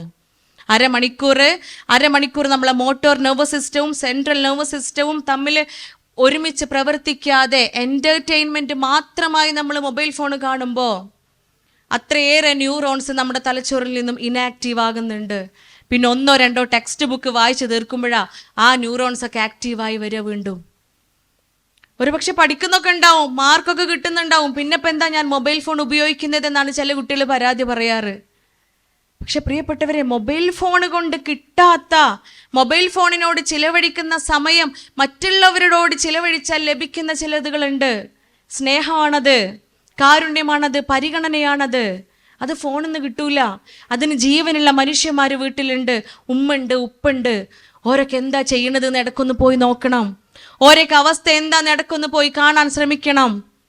ഉമ്മയോട് സംസാരിക്കണം, ഉപ്പാനോട് സംസാരിക്കണം. അനിയനും അനിയത്തിയും ഇത്താത്ത ഇക്കാക്കിയൊക്കെ ഉണ്ട് വീട്ടിൽ. പ്രായമായ വല്യമ്മയും വല്യപ്പയൊക്കെ ഉണ്ട്. അവരുടെ അരികിലൊക്കെ പോയി സമയം ചെലവഴിക്കണം. അവിടേക്ക് എനിക്ക് എൻ്റെ റൂം, എൻ്റെ ഫോണ്. വാതിലടച്ച് മൊബൈൽ ഫോണുമായിട്ട് ഇരിക്കുമ്പോൾ അടയ്ക്കപ്പെട്ട വാതിലിനുള്ളിൽ ഒരുപാട് കവാടങ്ങൾ തുറക്കപ്പെടുന്നുണ്ട്. ആ കവാടങ്ങളിൽ പലതും ചതിക്കുഴികളാണെന്ന് ഓർക്കുക. വീണ്ടും ഓർക്കുക, നിഷ്പ്രയാസം പറ്റിക്കാൻ പറ്റും ഉമ്മാനും വാപ്പാനെയും. അതാണ് മൂന്നാമത്തത്, അൺഹെൽത്തി സെക്ഷുവാലിറ്റി. മനുഷ്യ വികാരങ്ങളിൽ ഏറ്റവും തീക്ഷ്ണമായ വികാരം തന്നെയാണ് സെക്ഷുവാലിറ്റി, ലൈംഗികത എന്ന് പറയുന്നത്. അത് കൗമാരം തുടങ്ങുമ്പോൾ പുരുഷനിൽ ടെസ്റ്റോസ്റ്റിറോൺ എന്ന് പറയുന്ന ഹോർമോണും സ്ത്രീയിൽ ഈസ്ട്രജൻ എന്ന് പറയുന്ന പ്രൊജസ്ട്രോൺ തുടങ്ങിയ സെക്ഷൽ ഹോർമോൺസുകളൊക്കെ ഉണ്ടാവാൻ തുടങ്ങും. അതിൻ്റെ ഭാഗമായിട്ട് ഓപ്പോസിറ്റ് സെക്സിനെ കാണുമ്പോൾ ആൺകുട്ടികൾക്ക് പെൺകുട്ടികളെയും പെൺകുട്ടികൾക്ക് ആൺകുട്ടികളെയും കാണുമ്പോൾ അട്രാക്ഷൻ തോന്നിയേക്കാം. ഇറ്റ്സ് ക്വൈറ്റ് നാച്ചുറൽ, അത് പ്രകൃതിയാണ്. പക്ഷെ പ്രിയപ്പെട്ടവരെ, ആ പ്രകൃതിക്ക് അനുസൃതമായി അത് പ്രകൃതിയല്ലേ എന്ന് തോന്നി അതിൻ്റെ പിറകെ ആ സെക്സിന് വേണ്ടിയിട്ട് പോയി കഴിയുമ്പോൾ അവിടെ നഷ്ടപ്പെടുന്ന പലതുമുണ്ട്. ഭൗതികതയിലേക്ക് വരികയാണെങ്കിൽ STDs എന്ന് പറയുന്ന സെക്ഷുവലി ട്രാൻസ്മിറ്റിംഗ് ഡിസോർഡേഴ്സ് എന്ന് പറയുന്ന കുറച്ച് അസുഖങ്ങളുണ്ട്. ഈ അസുഖങ്ങൾ കാണാൻ പോലും, ആ ഭാഗത്ത് നിൽക്കാൻ പോലും അറപ്പ് തോന്നിക്കുന്ന തരത്തിൽ, ഡോക്ടർ മെഡിസിന് പഠിക്കുന്ന സമയത്തൊക്കെ ഏറ്റവും കൂടുതൽ ക്ലിനിക്സിൽ പോവാൻ വെറുപ്പും അറപ്പും തോന്നുന്ന OBG ആണ്, ഒബ്സ്റ്ററ്റിക്സ് ആൻഡ് ഗൈനക്കോളജി. കാരണം അവിടെ പോയി കഴിഞ്ഞാൽ ഇത്തരം അസുഖങ്ങളുമായിട്ട് ആളുകൾ വരും, പെണ്ണുങ്ങളും ആണുങ്ങളും സെക്ഷലി ട്രാൻസ്മിറ്റിംഗ് ഡിസോർഡേഴ്സുമായിട്ട്. ഇതെങ്ങനെയാണ് അൺഹെൽത്തി സെക്ഷുവാലിറ്റിയിൽ നിന്ന് ഉണ്ടാവുന്നതാ? എപ്പോഴാണ് അതിലേക്കൊക്കെ എത്തുക? നേരത്തെ പറഞ്ഞ ഈ മവദ്ദയുടെ സിനോണിമായി നമ്മൾ പറഞ്ഞൊരു കാര്യം ഉണ്ടായിരുന്നു. അതെന്തായിരുന്നു? ക്രഷ്. അല്ലേ? സ്നേഹത്തിൻ്റെയൊക്കെ മുമ്പ് വരുന്നതാണല്ലോ ക്രഷ്. അല്ലേ? ഞാൻ മനസ്സിലാക്കിയ തെറ്റൊന്നുമില്ലല്ലോ. അങ്ങനെ തന്നെ ഈ ക്രഷ് തോന്നുമല്ലോ. ആദ്യം ഒരാളോട് ക്രഷ് തോന്നുക, ഇഷ്ടം തോന്നുക, ഇഷ്ടം പറയുന്നതിൻ്റെ മുമ്പുള്ള പ്രോസസ്സാണ്. ഈ ഇഷ്ടം പറഞ്ഞു കഴിഞ്ഞാൽ പിന്നെ രണ്ടുപേരും സമ്മതം പറഞ്ഞു കഴിഞ്ഞാൽ പിന്നെ എന്താ? ഡേറ്റിംഗ് ആണ്. അടുത്ത ദിവസത്തിലേക്ക് പോവുക, ഒരു ഡേറ്റിംഗ് സ്റ്റാർട്ട് ചെയ്യാണ്, രണ്ടുപേരും കറങ്ങാൻ പോവുക. ഡേറ്റിംഗ് ആപ്പുകളൊക്കെ ഉണ്ടല്ലേ ഇപ്പോൾ. എന്താ മലയാളത്തിലുള്ള ആപ്പിൻ്റെ പേരെന്താ? അരികെ അല്ലേ? നമുക്കൊക്കെ അത് അറിയുണ്ടാവും. പക്ഷെ വീട്ടിൽ പോയി ഉമ്മാനോട് ചോദിച്ചു നോക്കാണ്, ഇമ്മ എന്താ അരികെന്ന്. പാവല്ലേ, അതിനൊന്നും അറിയില്ല. അമ്മക്കും അപ്പക്കും അറിയില്ല അരികെ എന്താന്ന്. ഇതിനെയാണ് പല കുട്ടികളും. മക്കളെ, ഞാൻ ഒരിക്കലും ജനറലൈസ് ചെയ്യുകയല്ല, നിങ്ങളൊക്കെ ഒറ്റപ്പെടുത്താന്ന് തോന്നരുത്. എൻ്റെ ക്ലിനിക്കൽ അനുഭവങ്ങൾ എനിക്ക് നൽകുന്ന പാഠങ്ങൾ ഇങ്ങനെയാണ്. ഒരു ഉമ്മ വന്ന് പറഞ്ഞത് എന്താണെന്നറിയോ? ആ ഉമ്മ ഒട്ടും പൈസ ഇല്ലാത്ത പാവപ്പെട്ടൊരു വീട്ടിൽ നിന്നാണ് വരുന്നത്. അത്രയും കഷ്ടപ്പെട്ട് അത് ആരാൻ്റെ വീട്ടിൽ പണിയെടുക്കാൻ പോവാ, പാത്രം കഴുകാൻ പോവാ, അതൊക്കെ ഒഴിവാക്കി പൈസയൊക്കെ ഒഴിവാക്കിയിട്ട് ക്ലിനിക്ക് കൊണ്ടുവരും കുട്ടീനെ. നിരന്തരം എല്ലാ ആഴ്ചയും കൊണ്ടുവരും. കൗൺസിലിംഗ് ഒക്കെ കൊടുത്ത് കുട്ടി മാറിയെന്നാണ് ഉമ്മയുടെ പക്ഷം. എൻ്റെ കുട്ടി ഇപ്പം മാറി, ഓളിപ്പോൾ ഇൻസ്റ്റഗ്രാമൊക്കെ അൺഇൻസ്റ്റാൾ ചെയ്തു, ഇപ്പോൾ ഒന്നുമില്ല, ഇപ്പോൾ ഫോണിൽ ഒന്നുമില്ല ഡോക്ടറെ എന്ന് പറഞ്ഞിട്ട് അവസാനം വന്ന ദിവസേ ഫോണ് കാണിച്ചെന്ന് എനിക്ക്. എന്നിട്ട് എൻ്റെ അടുത്ത് പറയാ, ഇങ്ങോട്ട് നോക്കി ഡോക്ടറിൻ്റെ ഫോണിൽ ഇപ്പോൾ ഒന്നുമില്ല, പണിക്കോയാ ഞാൻ പോളടുത്ത് തന്നെയാണ് ഫോൺ കൊടുക്കണത്. ഇതിൽ കണ്ടോ അരികെ എന്ന് പറഞ്ഞൊരു ആപ്ലിക്കേഷൻ മാത്രമേ ഉള്ളൂ എന്ന്. ഞാൻ ചോദിച്ചു, എന്താ അമ്മ ഈ അരികെ, ഇതെന്താ ഈ ആപ്ലിക്കേഷൻ? എനിക്കറിയായിരുന്നു, അവർക്ക് അറിയോന്ന് അറിയണമല്ലോ. അറിയാത്തത് കൊണ്ടാണല്ലോ ഇത്ര മനോഹരമായി അതെൻ്റെ അടുത്ത് പറഞ്ഞത്. എന്താന്ന് ചോദിച്ചപ്പോൾ മോള് പറഞ്ഞു കൊടുത്തത് അതേപോലെ ഉമ്മ എനിക്ക് പറഞ്ഞു തന്നു. മോള് പറഞ്ഞു ഇത്ര, ഉമ്മ ഇത് അരികെ എന്ന് പറഞ്ഞൊരു ആപ്ലിക്കേഷനാണ്. ഇതിൻ്റെ ഉള്ളിൽ കൂടെ ആരും ഇല്ലാത്ത ആളുകൾ, കുടുംബക്കാരൊക്കെ ചിലപ്പോൾ മരിച്ചുപോയി ഒറ്റപ്പെട്ട അനാഥകളൊക്കെ ആയ ആളുകൾ, അല്ലെങ്കിൽ പൈസ ഒന്നും ഇല്ലാത്ത ആളുകൾ, പാവപ്പെട്ട ആളുകളൊക്കെ ഓരെന്ത് ചെയ്യും, ഇതിൽ അക്കൗണ്ട് എടുക്കും. അപ്പം നമ്മൾ എന്ത് ചെയ്യും, നമ്മളും അതിൽ കയറി കഴിഞ്ഞാൽ അരികെ ഇരിക്കുന്നത് പോലെ അരികെ ഇരിക്കുന്നത് പോലെ ഓല അടുത്ത് ചെന്ന് ഓല സാന്ത്വനിപ്പിക്കാനും ഓല സമാധാനിപ്പിക്കാനും, പിന്നെ നമ്മുടെ അടുത്ത് പൈസയൊക്കെ ഉണ്ടെങ്കിൽ 1 രൂപയോ 2 രൂപയോ 10 രൂപയൊക്കെ അവർക്ക് ഗൂഗിൾ പേ ചെയ്ത് കൊടുക്കാനൊക്കെ ഉള്ള ഓപ്ഷൻ അവിടെ ഉണ്ട്. അപ്പോൾ ഒരു സാന്ത്വന പ്രവർത്തനമാണല്ലോ, ഒരാളെ സമാധാനിപ്പിക്കുന്ന ഒരു പ്രോസസ്സാണല്ലോ. അതുകൊണ്ട് ആ ഒരു ആപ്ലിക്കേഷൻ മാത്രമേ എൻ്റെ ഫോണിലുള്ളൂ എന്ന് നമ്മുടെ ഉമ്മമാരുടെയും ഉപ്പമാരുടെയും പോലെ പാവം പിടിച്ച ഡിജിറ്റലി ഇല്ലിറ്ററേറ്റഡ് ആയ പൊട്ടക്കിണറിലെ തവളകളായി ജീവിക്കുന്ന ഓൾഡ് ജനറേഷനുള്ള ഉമ്മാനെയും ഉപ്പാനെയും പറ്റിക്കുമ്പോൾ ആലോചിക്കുക, നമ്മൾ ആരുടെ കാലിനടിയിലെ മണ്ണാണ് ഒഴുക്കി കളയുന്നത്? ഉമ്മാൻ്റെ വാപ്പാൻ്റെ ആണോ? അല്ല പ്രിയപ്പെട്ടവരെ, നമ്മുടെ തന്നെയാണ്, നമ്മെ തന്നെയാണ് നമ്മൾ ചതിക്കുഴിയിലേക്ക് വീഴ്ത്തുന്നത് എന്ന് ചിന്തിക്കുക. പാവം ഉമ്മാക്കറിയില്ല എന്താ അരികെന്ന്. ഡേറ്റിംഗ് ആപ്പിൽ രജിസ്റ്റർ ചെയ്ത് കഴിഞ്ഞാൽ അടുത്ത നിമിഷം ആരാണോ ഫ്രീ ആയിരിക്കണതെന്ന് അവിടെ നമുക്ക് കാണാൻ പറ്റും. ഡേറ്റ് ചെയ്യാൻ ആളെ കിട്ടാണ്, കറങ്ങാൻ പോവാണ് കൗമാരപ്രായത്തിലുള്ള കുട്ടികൾ. 6ാം ക്ലാസ്സും 7ാം ക്ലാസ്സും 8ാം ക്ലാസ്സും മുതലുള്ള കുട്ടികൾ കറങ്ങാൻ പോവാ, ബൈക്കമ്മലും കയറി. മാസ്ക് ഇട്ടിട്ടുണ്ടാവും. മാസ്ക് ഇടുന്നത് എന്തിനാ? കൊറോണ വരാണ്ടിരിക്കാനല്ലേ? അല്ല, ഐഡൻറ്റിഫൈ ചെയ്യാണ്ടിരിക്കാനാ? ഞാൻ വിചാരിച്ചു കൊറോണ വരാണ്ടിരിക്കാനാണ്. എല്ലാവരും മാസ്ക് ഇടുമ്പോഴേ പകരാൻ പാടില്ലല്ലോ. കൊറോണ വന്നാൽ കുറേ ദിവസം പോരയിൽ റെസ്റ്റ് എടുക്കേണ്ടി വരില്ല. അപ്പോൾ ഡേറ്റിങ് നടക്കില്ലല്ലോ. പ്രിയപ്പെട്ടവരെ ഓർക്കുക, ഹറാമാണ്, തെറ്റാണ്. ഹായ് പറയുമ്പോൾ അവിടെ മുതൽ നമ്മൾ ചിന്തിക്കണം. ഇൻസ്റ്റഗ്രാം ഡൗൺലോഡ് ചെയ്ത് ഹായ് എന്ന് പറയുമല്ലോ, അല്ലേ? അല്ലെങ്കിൽ സ്നാപ്ചാറ്റ്, ഒരു കുട്ടീൻ്റെ അടുത്ത് പറഞ്ഞതാ, സ്നാപ്ചാറ്റ് ആണോ ഷെയർ ചാറ്റ് എനിക്ക് ഓർമ്മയില്ല കേട്ടോ, പേര് ഞാൻ മറന്നുപോയി ശരിക്ക്. ആ കുട്ടീൻ്റെ അടുത്ത് വന്നിട്ട് പറയുക, ഡോക്ടറെ ഇനി നിങ്ങൾ രഹസ്യമായിട്ട് പറയാം, ആൺകുട്ടിയാണ്, ഇനി നിങ്ങൾ ചാറ്റ് ചെയ്യുമ്പോഴേ സ്നാപ്ചാറ്റ് കൂടെ ചാറ്റ് ചെയ്താൽ മതി കേട്ടോ എന്ന്. അപ്പോൾ ഇത് എന്തേന്ന് ചോദിച്ചു. സ്നാപ്ചാറ്റിൽ ഡിലീറ്റ് ചെയ്താലേ ആർക്കും പിന്നെ അത് തിരിച്ചെടുക്കാൻ കഴിയില്ല എന്ന്. അങ്ങനെ ഉണ്ടോ? സ്നാപ്ചാറ്റിൽ ഡിലീറ്റ് ചെയ്ത്, അപ്പോൾ ഞാൻ സൈബർ സെല്ലിൽ പോയാലോ എന്ന് ചോദിച്ചു അവനോട്. സൈബർ സെല്ലിൽ പോയിട്ടും കാര്യമില്ല, അത് തിരിച്ചെടുക്കാൻ പറ്റൂല ഇത്തെ മെസ്സേജസ് ഒന്നും. ഇത്ര വിദഗ്ധരാണ് ആര്? നിങ്ങൾ സംഗതി രാജ്യമ്മ മയക്കും പിടിച്ച് നിൽക്കുന്നുണ്ടെങ്കിലും നിങ്ങൾ അത്ര അറിവുണ്ടോ ഈ വിഷയത്തിൽ? ഉണ്ടോ? ഇല്ല. നിങ്ങളെ പോലെയുള്ള കുട്ടികൾ പഠിപ്പിച്ചു തരുന്നതാ ഇതൊക്കെ. പക്ഷേ അത് ചെയ്യുമ്പോൾ നമ്മൾ ആലോചിക്കണം, ഞാനീ പറ്റിക്കുന്നത് എൻ്റെ ഉമ്മാനെ ഉപ്പാനെ അല്ല, എന്നെ തന്നെയാണ്. ആരും കാണാത്തിടത്തും എൻ്റെ റബ്ബിനെ കാണാനുണ്ട്. നിങ്ങൾ കേട്ടിട്ടുണ്ടാവും ഈ അടുത്തൊരു വാർത്ത, കമിതാക്കൾ 2 പേരും വയനാട്ടിലേക്ക് ടൂർ പോയതാ, താമരശ്ശേരി ചുരത്തിൽ വെച്ച് ആക്സിഡൻ്റായി മരിച്ചു. ബൈക്ക് ആക്സിഡൻ്റായി, 2 പേരും ബെസ്റ്റീസാണ് അല്ലേ, കാമുകിയും കാമുകനുമാണ്, ലവ് ചെയ്യുന്നവരാണ്. ഇവർ 2 ഒരു ഡേറ്റിങ്ങോ ലിവിങ് ടുഗദറോ കൊഹിബിഷനോ ഒക്കെ ചെയ്യുന്ന ആളുകളാ. ടൂർ പോയതാ, അമ്മയും വാപ്പയൊന്നും അറിയാതെ, വേറെ 2 ജില്ലകളിലുള്ള കുട്ടികളാ. മരിച്ചു, ആക്സിഡൻ്റായി, ബൈക്ക് ആക്സിഡൻ്റായി മരിക്കുക. പരലോകം എന്താണെങ്കിലും ഇല്ല അല്ലേ, കാരണം ഹറാമാ ചെയ്യുന്നത്. അന്യനായ ഒരു പുരുഷനെ തൊടുക എന്ന് പറയുന്നത്, അന്യനായ ഒരു പുരുഷനെയോ സ്ത്രീയെയോ പരസ്പരം സ്പർശിക്കുക, പുരുഷൻ സ്ത്രീയെയോ സ്ത്രീ പുരുഷനെയോ സ്പർശിക്കുക എന്ന് പറയുന്നത് നിങ്ങളുടെ തലയിൽ ആണി അടിച്ചിറക്കുന്നത് പോലെയാണ് എന്ന് അഷ്റഫുൽ ഹൽക്ക് പ്രവാചകൻ കരീം സല്ലല്ലാഹു അലൈഹി വസല്ലമ നമ്മെ പഠിപ്പിച്ചിട്ടുണ്ട്.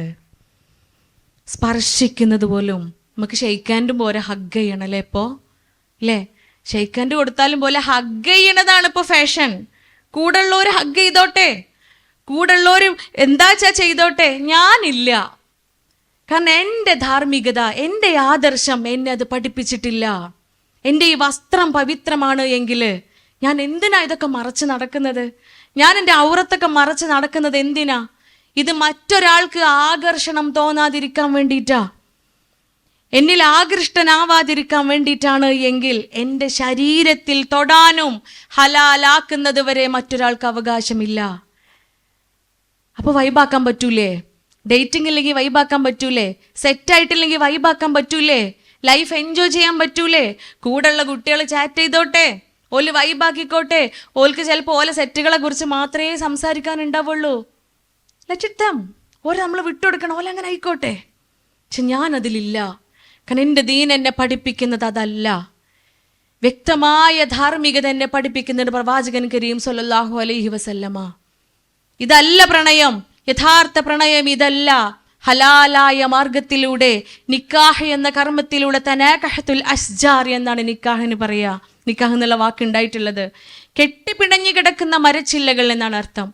വേർപിരിക്കാൻ പറ്റാത്ത രൂപത്തിൽ കെട്ടിപ്പിണഞ്ഞു കിടക്കുന്ന മരച്ചില്ലകൾ, അതാണ് അതിൻ്റെ അർത്ഥം. വേർപിരിക്കാൻ പറ്റൂല. ഇണകളെ പരസ്പരം, ഭാര്യ ഭർത്താക്കന്മാരെ പരസ്പരം. അത്രയേറെ മനോഹരമായ സ്നേഹം, പ്രേമം, ക്രഷ്, ലെസ്റ്റ്, ഇതൊക്കെ നമുക്ക് വേണ്ടി കാത്തിരിക്കുന്നുണ്ട്. നിങ്ങൾ നേരത്തെ പറഞ്ഞ ഏത് ടെർമിനോളജി ഉപയോഗിച്ചാലും അത്രയേറെ മനോഹരമാണ് വിവാഹബന്ധം എന്ന് പറയുന്നത്. അപ്പം അതിൻ്റെ മുൻപേയുള്ള ബന്ധങ്ങളിലേക്ക് പോയി കഴിയുമ്പോൾ നഷ്ടങ്ങളെ കൂടുതലും കണ്ടുവന്നിട്ടുള്ളൂ. നഷ്ടങ്ങൾ മാത്രമേ അനുഭവിക്കേണ്ടി വന്നിട്ടുള്ളൂ. അതങ്ങ് തലക്ക് പിടിച്ചു കഴിഞ്ഞാൽ പിന്നെ ചുറ്റുള്ളതൊന്നും കാണൂല എന്നറിഞ്ഞില്ലേ? ചുറ്റുള്ള ആരെ ആദ്യം കാണാണ്ടിരിക്കാന്നറിയാം? ഉമ്മാനെയും വാപ്പാനെയും ബന്ധങ്ങളെ നമ്മൾ മറന്നു പോകും. ഹായിലായിരിക്കും തുടങ്ങുക, പക്ഷെ ഹലോയിൽ അവസാനിക്കണില്ല. പിന്നെ പേഴ്സണൽ കാര്യങ്ങൾ സംസാരിച്ച് തുടങ്ങുകയാണ്. അവിടെ ഇഷ്ടം പരസ്പരം പറയാണ്. എന്താ ഇപ്പം ഞാൻ സ്നേഹിക്കുന്ന ആളല്ലേ, നിരന്തരം മെസ്സേജ് അയക്കുന്നതിന് എന്താ? ചിന്തിക്കണം. വിരലുകൾ കൊണ്ട് ചെയ്യുന്ന വ്യഭിചാരമാണ്, മനസ്സുകൊണ്ട് ചെയ്യുന്ന വ്യഭിചാരമാണ്, ഹൃദയം കൊണ്ട് ചെയ്യുന്ന വ്യഭിചാരമാണത്. തെറ്റ് ചെയ്യരുത് എന്ന് പറഞ്ഞെടുത്ത പ്രവാചകൻ വീണ്ടും ഓർമ്മിപ്പിച്ചിട്ടുണ്ട്. തെറ്റ് ചെയ്യാനുള്ള സാഹചര്യങ്ങളിൽ നിന്ന് കൂടി നിങ്ങൾ വിട്ടു നിൽക്കുക. ഉമ്മമാർക്ക് കണ്ടുപിടിക്കാൻ കഴിയില്ല ഇല്ലേ? ഒരു ഉമ്മ വന്ന് പറഞ്ഞത്, ഡോക്ടർ എൻ്റെ ഫോണിൽ ഇൻസ്റ്റഗ്രാം ഒന്നും ഇല്ല കേട്ടോ, എൻ്റെ കുട്ടി ഇപ്പോൾ പെർഫെക്റ്റ് ആയിട്ടുണ്ട് എന്ന്. ചെക്ക് ചെയ്ത് നോക്കുമ്പോൾ ഹൈഡ് ചെയ്ത് വെച്ചിട്ടുണ്ട് 4 ഇൻസ്റ്റഗ്രാം അക്കൗണ്ടുകൾ. ആ 4 അക്കൗണ്ട് കൂടെ 40-ലേറെ ആളുകളോട് ചാറ്റ് ചെയ്യുന്നുണ്ട്. It's called borderline personality disorder. അതൊരു മാനസിക രോഗമാണ് പ്രിയപ്പെട്ട മക്കളെ. നമ്മൾ ഫ്രണ്ട്സിന് പറഞ്ഞു കൊടുക്കുക. 9ാം ക്ലാസ് ആയപ്പോഴത്തേനെ 13 കുട്ടികളെ പ്രണയിച്ചൊരു പെൺകുട്ടിനെ ഞാൻ കൗൺസിൽ ചെയ്തിട്ടുണ്ട്. 9ാം ക്ലാസ്സിൽ എത്തിയപ്പോഴത്തേന് 13 പ്രേമങ്ങൾ അവസാനിപ്പിച്ചൊരു പെൺകുട്ടി എൻ്റെ അടുത്ത് വന്നുകൊണ്ടിരിക്കുമ്പോൾ സൈമുൾട്ടാനിയസ്ലി 2 പ്രണയങ്ങൾ വേറെയുണ്ട്. ഇതെന്ത് ചെയ്യണേന്നറിയോ? മെസ്സേജ് അയക്കുക, കോപ്പി പേസ്റ്റ് ചെയ്യുക. എല്ലാവർക്കും copy paste. It's border line personality disorder. അതൊരു മാനസിക രോഗമാണ്. നമ്മൾ ചിന്തിക്കണം, ഞാൻ ആ രോഗിയാണോ, ഞാൻ ആ മാനസിക രോഗിയാണോ? നമ്മൾ ആലോചിക്കണം, എത്ര രോഗികളുണ്ട് ഈ കൂട്ടത്തിൽ എന്നുള്ളത് നമ്മൾ സ്വയമേ ഒന്ന് വിലയിരുത്തുക. എൻ്റെ കൂട്ടുകാരി അത്തരം ഒരു രോഗിയാണോ? അവളെ ചികിത്സിക്കണം, അവൾക്ക് ചികിത്സ കൊടുക്കണം. ഇത് ദിവ്യ പ്രണയമൊന്നുമല്ല. നമ്മളെ ഭംഗി കണ്ട്, നമ്മളെ ചൊറുക്കണ്ട്, ഓ ഓളെ കണ്ണ് കണ്ടോ, ഭയങ്കര മോഹവാക്കുകളായിരിക്കും പറയാ. എൻ്റെ കണ്ണ് കാണാൻ എന്ത് രസാ, എൻ്റെ ചിരി കാണാൻ എന്ത് ഭംഗിയാ, എൻ്റെ ആറ്റിറ്റ്യൂഡ് ഉണ്ടല്ലോ, അത് വൈബാട്ടോ, ഒരു രക്ഷയില്ല അല്ലേ? ഇങ്ങനെയൊക്കെ പറഞ്ഞ് നമ്മളെ മോട്ടിവേറ്റ് ചെയ്യും. അവരുടെ അട്രാക്ഷൻ നേടിയെടുക്കാൻ വേണ്ടിയിട്ട്. മനസ്സിലാക്കുക, ഓർക്കുക, ശരീരത്തിന് വേണ്ടി മാത്രമുള്ള പ്രണയമാണെന്ന്. കാരണം നമുക്ക് തോന്നുന്നു, എന്താപ്പോ ഞാൻ പ്രേമിക്കുന്നവനല്ലേ, എന്താ പോനൊന്ന് കാണാൻ പോയാൽ? കാണുന്നല്ലേ ഉള്ളൂ. കണ്ണുകൊണ്ട് ചെയ്യുന്ന വ്യഭിചാരമാണ്. അടുത്ത ദിവസം നമ്മുടെ സബ് കോൺഷ്യസ് മൈൻഡ് തന്നെ നമ്മുടെ ഉള്ളിൽ തോന്നിപ്പിക്കും. നെഗറ്റീവ് എനർജി നമ്മുടെ ഉള്ളിൽ വരാൻ തുടങ്ങും. കാരണം പിശാചിന് ഇതല്ലാതൊരു പണിയില്ല. ശൈത്താന്റെ പണി എന്താ? മനസ്സിൻ്റെ ഉള്ളിൽ ഫിത്തുന ഉണ്ടാക്കുകയാണ്. പിശാച് മോട്ടിവേറ്റ് ചെയ്യും. ആരും ഇല്ലല്ലോ കാണാൻ, ഈ പൊയ്ക്കോ, ആരും ഇല്ലല്ലോ കാണാൻ, ഈ പൊയ്ക്കോ എന്ന് പറഞ്ഞ് ഈ പറഞ്ഞ പോലെ പോകും. ടൂറ് പോകും, ഓൻ്റെ കൂടെ ബൈക്കുമിലിരുന്ന് യാത്ര പോകും. പ്രിയപ്പെട്ടവരെ, ആ പെൺകുട്ടി ആൺകുട്ടി മരിക്കുന്ന സമയത്ത് പോലും പാവം എന്ന് പറയാനോ അവർക്ക് വേണ്ടി പ്രാർത്ഥിക്കാനോ ഒരു മനുഷ്യനും ഉണ്ടായിട്ടുണ്ടാവില്ല. കാരണം പ്രിയപ്പെട്ട ഉമ്മാനെയും വാപ്പാനെയും നാട്ടുകാർക്ക് മുൻപിൽ, കുടുംബങ്ങൾക്ക് മുൻപിൽ മാനം കെടുത്തി പോയ കുട്ടികളാ. ഉമ്മയും വാപ്പയും പോലും അവർക്ക് വേണ്ടി ഒരു തുള്ളി കണ്ണുനീരൊഴുക്കിയിട്ടുണ്ടാവില്ല. ഇഹലോകവും ഇല്ലാണ്ടായി, പരലോകവും നശിച്ചു. ഇനിയല്ല, നമ്മളെ പ്രസവിച്ച് വളർത്തി വലുതാക്കിയ ഉമ്മയും വാപ്പയാ. നമ്മൾ കാരണം അഭിമാനിക്കണം, നമ്മൾ കാരണം തലയുയർത്തി നടക്കണം അവര്. അതിന് ഹറാമിലേക്ക് പോവാതിരിക്കുക. ഇത് തലയ്ക്ക് പിടിച്ച തുടക്കത്തിലൊന്നും നമുക്ക് മനസ്സിലാവില്ല. ദിവസങ്ങൾ കഴിയും, സ്നേഹം അങ്ങ് ഹൃദയത്തിലേക്ക് ആഴ്ന്നിറങ്ങാൻ തുടങ്ങും. അവസാനം കല്യാണത്തിനോട് അടുക്കുമ്പോഴേ ഇരിക്കും, കെട്ടിച്ചു കൊടുക്കാൻ പറ്റൂല, ലഹരി ഉപയോഗിക്കുന്നുണ്ട്, കുടുംബം കൂട്ടും മാച്ചല്ല, ഒരിക്കലും കല്യാണം കഴിപ്പിച്ച് കൊടുക്കാൻ കഴിയാത്ത ബന്ധമാണ് എങ്കിൽ നിങ്ങൾ ഓർക്കണം. കൗൺസിലിങ്ങിൽ വരുമ്പോൾ ഒരു കുട്ടികൾ പറയണത്, ഒരു ചെക്കനെ കുറിച്ച് പറഞ്ഞു, അവര് കള്ളുടിക്കും. ഇവളോട് പറഞ്ഞിട്ട് എത്ര അവൾ വിശ്വസിക്കുന്നില്ല. പ്രേമം അങ്ങനെയാണല്ലോ, ഏറ്റവും നന്മകൾ, ഏറ്റവും പോസിറ്റീവ് സ്വഭാവത്തെ മാത്രമേ പുറത്ത് കാണിക്കുള്ളൂ. രണ്ടുപേരും അതെ, നല്ല സ്വഭാവങ്ങൾ മാത്രമേ രണ്ടുപേരും അങ്ങോട്ടും ഇങ്ങോട്ടും എക്സ്പ്രസ് ചെയ്യുള്ളൂ. നെഗറ്റീവ് സ്വഭാവങ്ങളൊന്നും അങ്ങോട്ടും ഇങ്ങോട്ടും കാണിക്കൂല, ചീത്ത സ്വഭാവങ്ങളൊന്നും അങ്ങോട്ടും ഇങ്ങോട്ടും കാണിക്കില്ല. ഇനി അഥവാ കാണിച്ചാലും അതൊക്കെ സഹിക്കാനും പൊരുത്തപ്പെടാനുള്ള ശേഷിയിലേക്ക് നമ്മളെ എത്തിക്കും. അത്ര വലിയൊരു വികാരമാണ് പ്രേമം എന്ന് പറയുന്നത്. അതിലേക്ക് എത്തിക്കും. അപ്പോൾ അതൊക്കെ പൊരുത്തപ്പെട്ട് കൊടുക്കും. നമ്മൾ ഈ കള്ളു കുടിക്കുന്ന ഉമ്മയും വാപ്പയും പറഞ്ഞിട്ട് അവൾ വിശ്വസിച്ചില്ല. അവസാനം എവിടുന്നോ ഒരു CCTV ഫൂട്ടേജ് ഒക്കെ കൊണ്ടുവന്ന് അവൻ കള്ളു കുടിക്കുന്നത് സൂം ചെയ്ത് കണ്ടോക്ക് മനസ്സിലായി ഓൻ തന്നെയാണ് കുടിക്കുന്നത്. കണ്ടു കഴിഞ്ഞപ്പോൾ എൻ്റെ അടുത്ത് പറഞ്ഞ മറുപടി എന്താണെന്നറിയോ?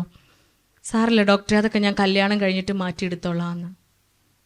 കള്ളുകുടിയൊക്കെ കല്യാണം കഴിഞ്ഞിട്ട് ഞാൻ മാറ്റിയെടുത്തോളാം. How brave she is. ആലോചിച്ച് നോക്കി, ഓൾ എത്ര ധൈര്യവതിയാണ്. ഓളെ ധൈര്യമാണത് കല്യാണം കഴിഞ്ഞിട്ട് മാറ്റിയെടുക്കാന്നേ. ഏതെങ്കിലും ആണുങ്ങൾ, ഏതെങ്കിലും മനുഷ്യന്മാർ കല്യാണം കഴിഞ്ഞിട്ട് കുടി മാറ്റിയിക്കണ?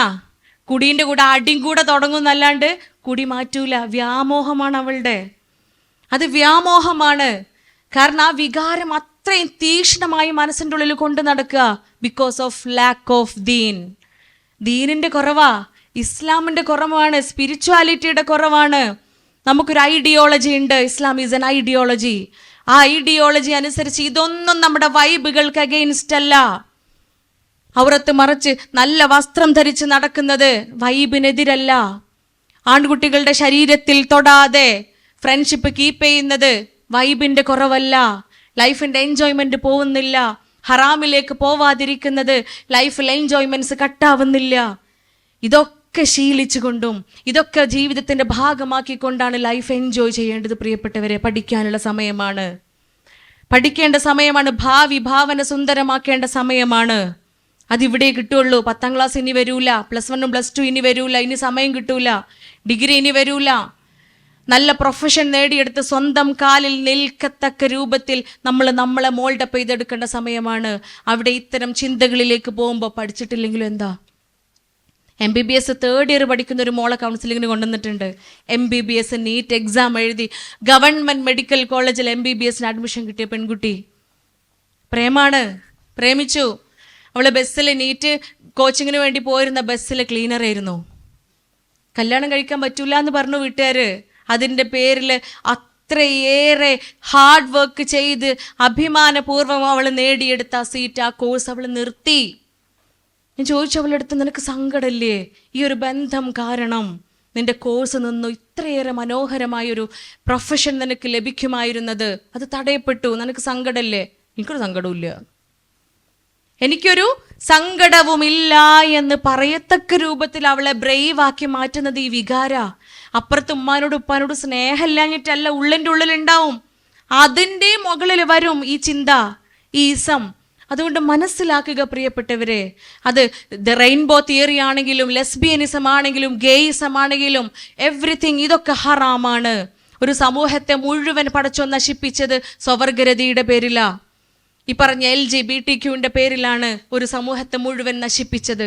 അതുകൊണ്ട് അത്തരം തിയറികൾ, മനുഷ്യനാണോ പെണ്ണിന് ആണിനോടും ആണിന് പെണ്ണിനോടും മാത്രമേ അട്രാക്ഷൻ തോന്നുകയുള്ളൂ, അവർക്ക് മാത്രമേ ഹലാലായ മാർഗത്തിൽ ജീവിക്കാൻ സാധിക്കുകയുള്ളൂ.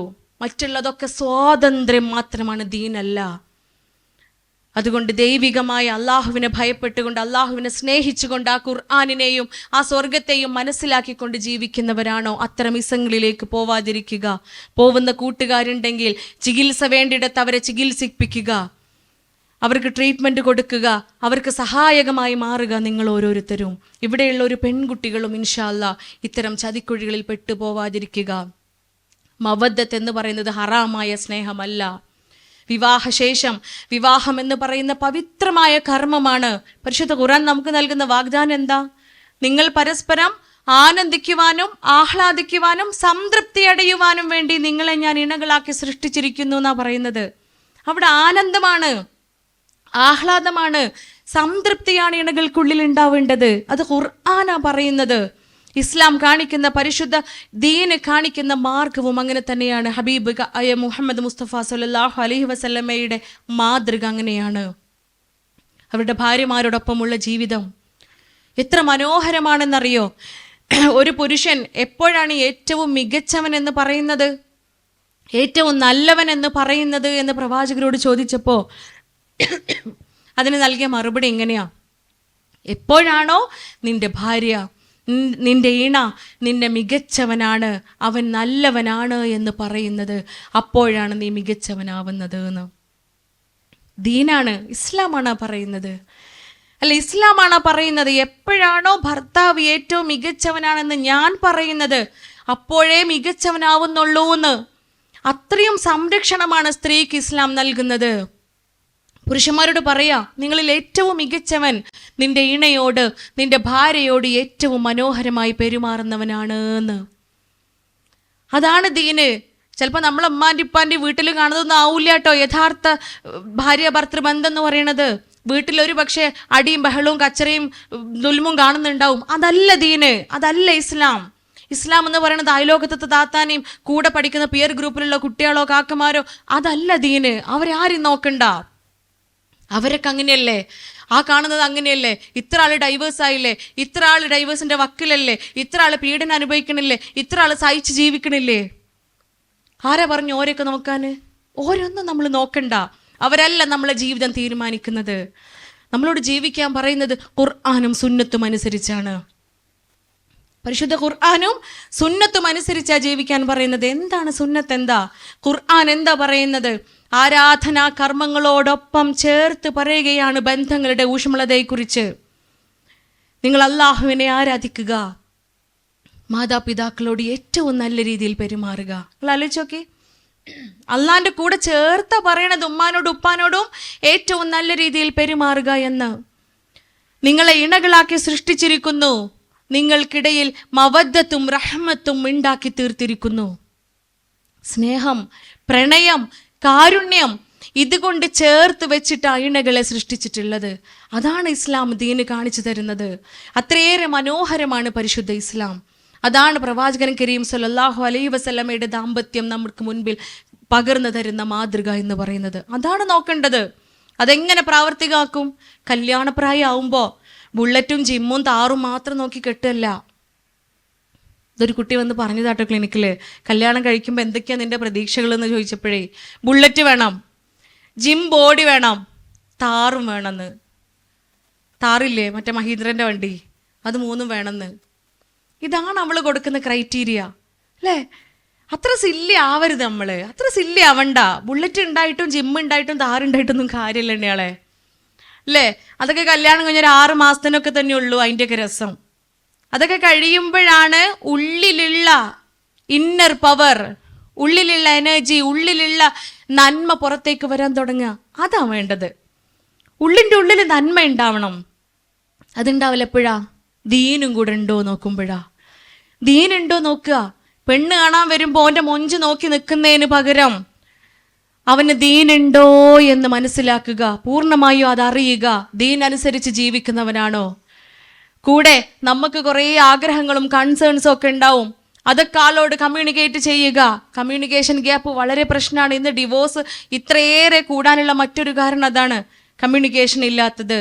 വിവാഹത്തിന്റെ മുമ്പേ തന്നെ പെണ്ണ് കാണാൻ വരുമ്പോൾ പരസ്പരം സംസാരിക്കുക. എനിക്ക് പഠിക്കണം, എനിക്ക് ജോലിക്ക് പോകണം, അതാണ് നിങ്ങൾ ആഗ്രഹമെങ്കിൽ അത് പറയണം. അവനത് കഴിയില്ലെങ്കിൽ പെണ്ണ് കാണാൻ വരുമ്പോൾ തന്നെ പറയും, എനിക്ക് പറ്റൂല, എൻ്റെ ഉമ്മയും ഉപ്പയും പ്രായമായിട്ടുണ്ട്, അവരെ കൂടെ പരിചരിക്കുന്ന ഒരു അവസ്ഥയിലുള്ള ആളെയാണ് ഞാൻ തിരയണത്. അസ്സലാമു അലൈക്കും പറഞ്ഞ് നമുക്ക് പോരാലോ ഇല്ലേ? ഈ കമ്മ്യൂണിക്കേഷൻ വാപ്പമാർ തമ്മിലല്ല, അമ്മോശാൻകാർ തമ്മിലല്ല, അല്ലെ അമ്മായിമാർ തമ്മിലല്ല ഉണ്ടാവേണ്ടത്. കല്യാണം കഴിക്കുന്നത് ആരാ? പുരുഷൻ നിങ്ങളെയാണ്, സ്ത്രീയെയാണ് കല്യാണം കഴിക്കുന്നത്. വാപ്പയും ഉമ്മയും തമ്മിലല്ല അവിടെ ബന്ധം. അവിടെ പെണ്ണും ആണും തമ്മിലാണ്. അവിടെ കമ്മ്യൂണിക്കേഷൻ പ്രോപ്പർ ആക്കേണ്ടതുണ്ട്. നമ്മൾ എന്തൊക്കെയാണ് കൺസേൺസ് എന്നുള്ളത് അവിടെ സംസാരിക്കണം. അപ്പൊ വിവാഹത്തിന് ശേഷം ഉണ്ടാവുന്ന കോൺഫ്ലിക്ട്സുകൾ ഒരു പരിധി വരെ ഇല്ലാതെയാക്കാൻ പറ്റും. അതുകൊണ്ട് പ്രിയപ്പെട്ടവരെ, ദീനിനെ നോക്കുക. വിവാഹം കഴിക്കാൻ പോകുന്ന ഹലാലായ ബന്ധത്തിലൂടെ പ്രണയത്തെ, ആ മവദ്ദത്തിനെ ആസ്വദിക്കാനുള്ള ഭാഗ്യം ലഭിക്കണമെങ്കിൽ അതാണ് യഥാർത്ഥ പ്രണയം എന്ന് പറയുന്നത്. അവിടെ മാസ്ക് ഇടണ്ട. മാസ്ക് ഇടണോ? കൊറോണ പകരുമോ? ഇല്ല.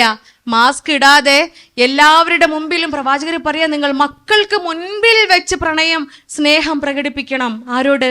ഉമ്മാനോടും ഉപ്പാനോടും അല്ലെ? നമ്മൾ പുരയിൽ കാണുന്നത് വഴക്കും വക്കാണും പ്രശ്നങ്ങളും ഇരിക്കും. അതല്ല, അവരോട് പറയുകയാണ്, മക്കൾക്ക് മുൻപിൽ വെച്ച് സ്നേഹം പ്രകടിപ്പിക്കണം. നിങ്ങൾ പരസ്പരം വായിലേക്ക് ഭക്ഷണം വെച്ചു കൊടുക്കണം. പറയണത് എന്താ? ഭാര്യ ഭർത്താക്കന്മാരോടാ പറയണത് പരസ്പരം വായിലേക്ക് ഭക്ഷണം വെച്ചു കൊടുക്കണമെന്ന്. സ്നേഹപ്രകടനമാണ്. അള്ളാന്റെ പ്രവാചകൻ കരീം സല്ലല്ലാഹു അലൈഹി വസല്ലമ അടുക്കളയില്, വീട്ടുകാര്യങ്ങളില്, വീട്ടുജോലികളില് ഭാര്യമാരെ സഹായിക്കാറുണ്ടായിരുന്നു. ഇത് മാതൃകയാണ്. ഇവിടെ എവിടെ അടിമത്തുള്ളത്? ഇവിടെ എവിടെ അടിമത്തുള്ളത്? പുറേ ചെന്ന് വാപ്പാക്ക് പറഞ്ഞു കൊടുക്കുക, ഉമ്മ അടുക്കളയിൽ മാത്രം ഒതുങ്ങേണ്ടവളല്ല. അതല്ല ദീനിന്റെ മാർഗം എന്ന് പറയുന്നത്. എന്നിട്ട് പരിശുദ്ധ ഇസ്ലാം ഭാര്യ ഭർത്താവ് എന്നല്ല പറയുന്നത്. ഭരിക്കപ്പെടുന്നവളോ ഭരിക്കുന്നവനോ അല്ല. അവിടെ ഇണകൾ, സൗജ് എന്നാണ് പറയുന്നത്. ഇണകളാണ്, പരസ്പരം ഇണങ്ങി ജീവിക്കുന്നവരാണ്. ഇണക്കത്തോടൊപ്പം ഒരുപക്ഷെ പിണക്കങ്ങളും ഉണ്ടായേക്കാം. അവിടെയും കാണിക്കുകയാണ് ദീന് വലിയ മാതൃക. പിണക്കങ്ങൾക്കൊടുവിൽ നിങ്ങളിൽ ആരാണോ ആദ്യം ഇണങ്ങുന്നത് അയാളാണ് നിങ്ങളിൽ ഏറ്റവും ഉത്തമൻ. ചിലപ്പോൾ അഭിപ്രായ വ്യത്യാസമൊക്കെ ഉണ്ടാവും. നമ്മളെ ഫ്രണ്ട്സിൻ്റെ ഇടയിലില്ലേ അഭിപ്രായ വ്യത്യാസം? രണ്ട് മനുഷ്യരാണ്, രണ്ട് ഐഡിയോളജീസ് ഉള്ള ആളുകളാണ്, രണ്ട് ചിന്തകളുള്ള മനുഷ്യരാണ്. ഒരുപക്ഷെ ഐഡിയോളജിക്കൽ കോൺഫ്ലിക്ട്സ് ഉണ്ടായേക്കാം, അങ്ങോട്ടും ഇങ്ങോട്ടും ചെറിയ അഭിപ്രായ വ്യത്യാസങ്ങളൊക്കെ ഉണ്ടായേക്കാം.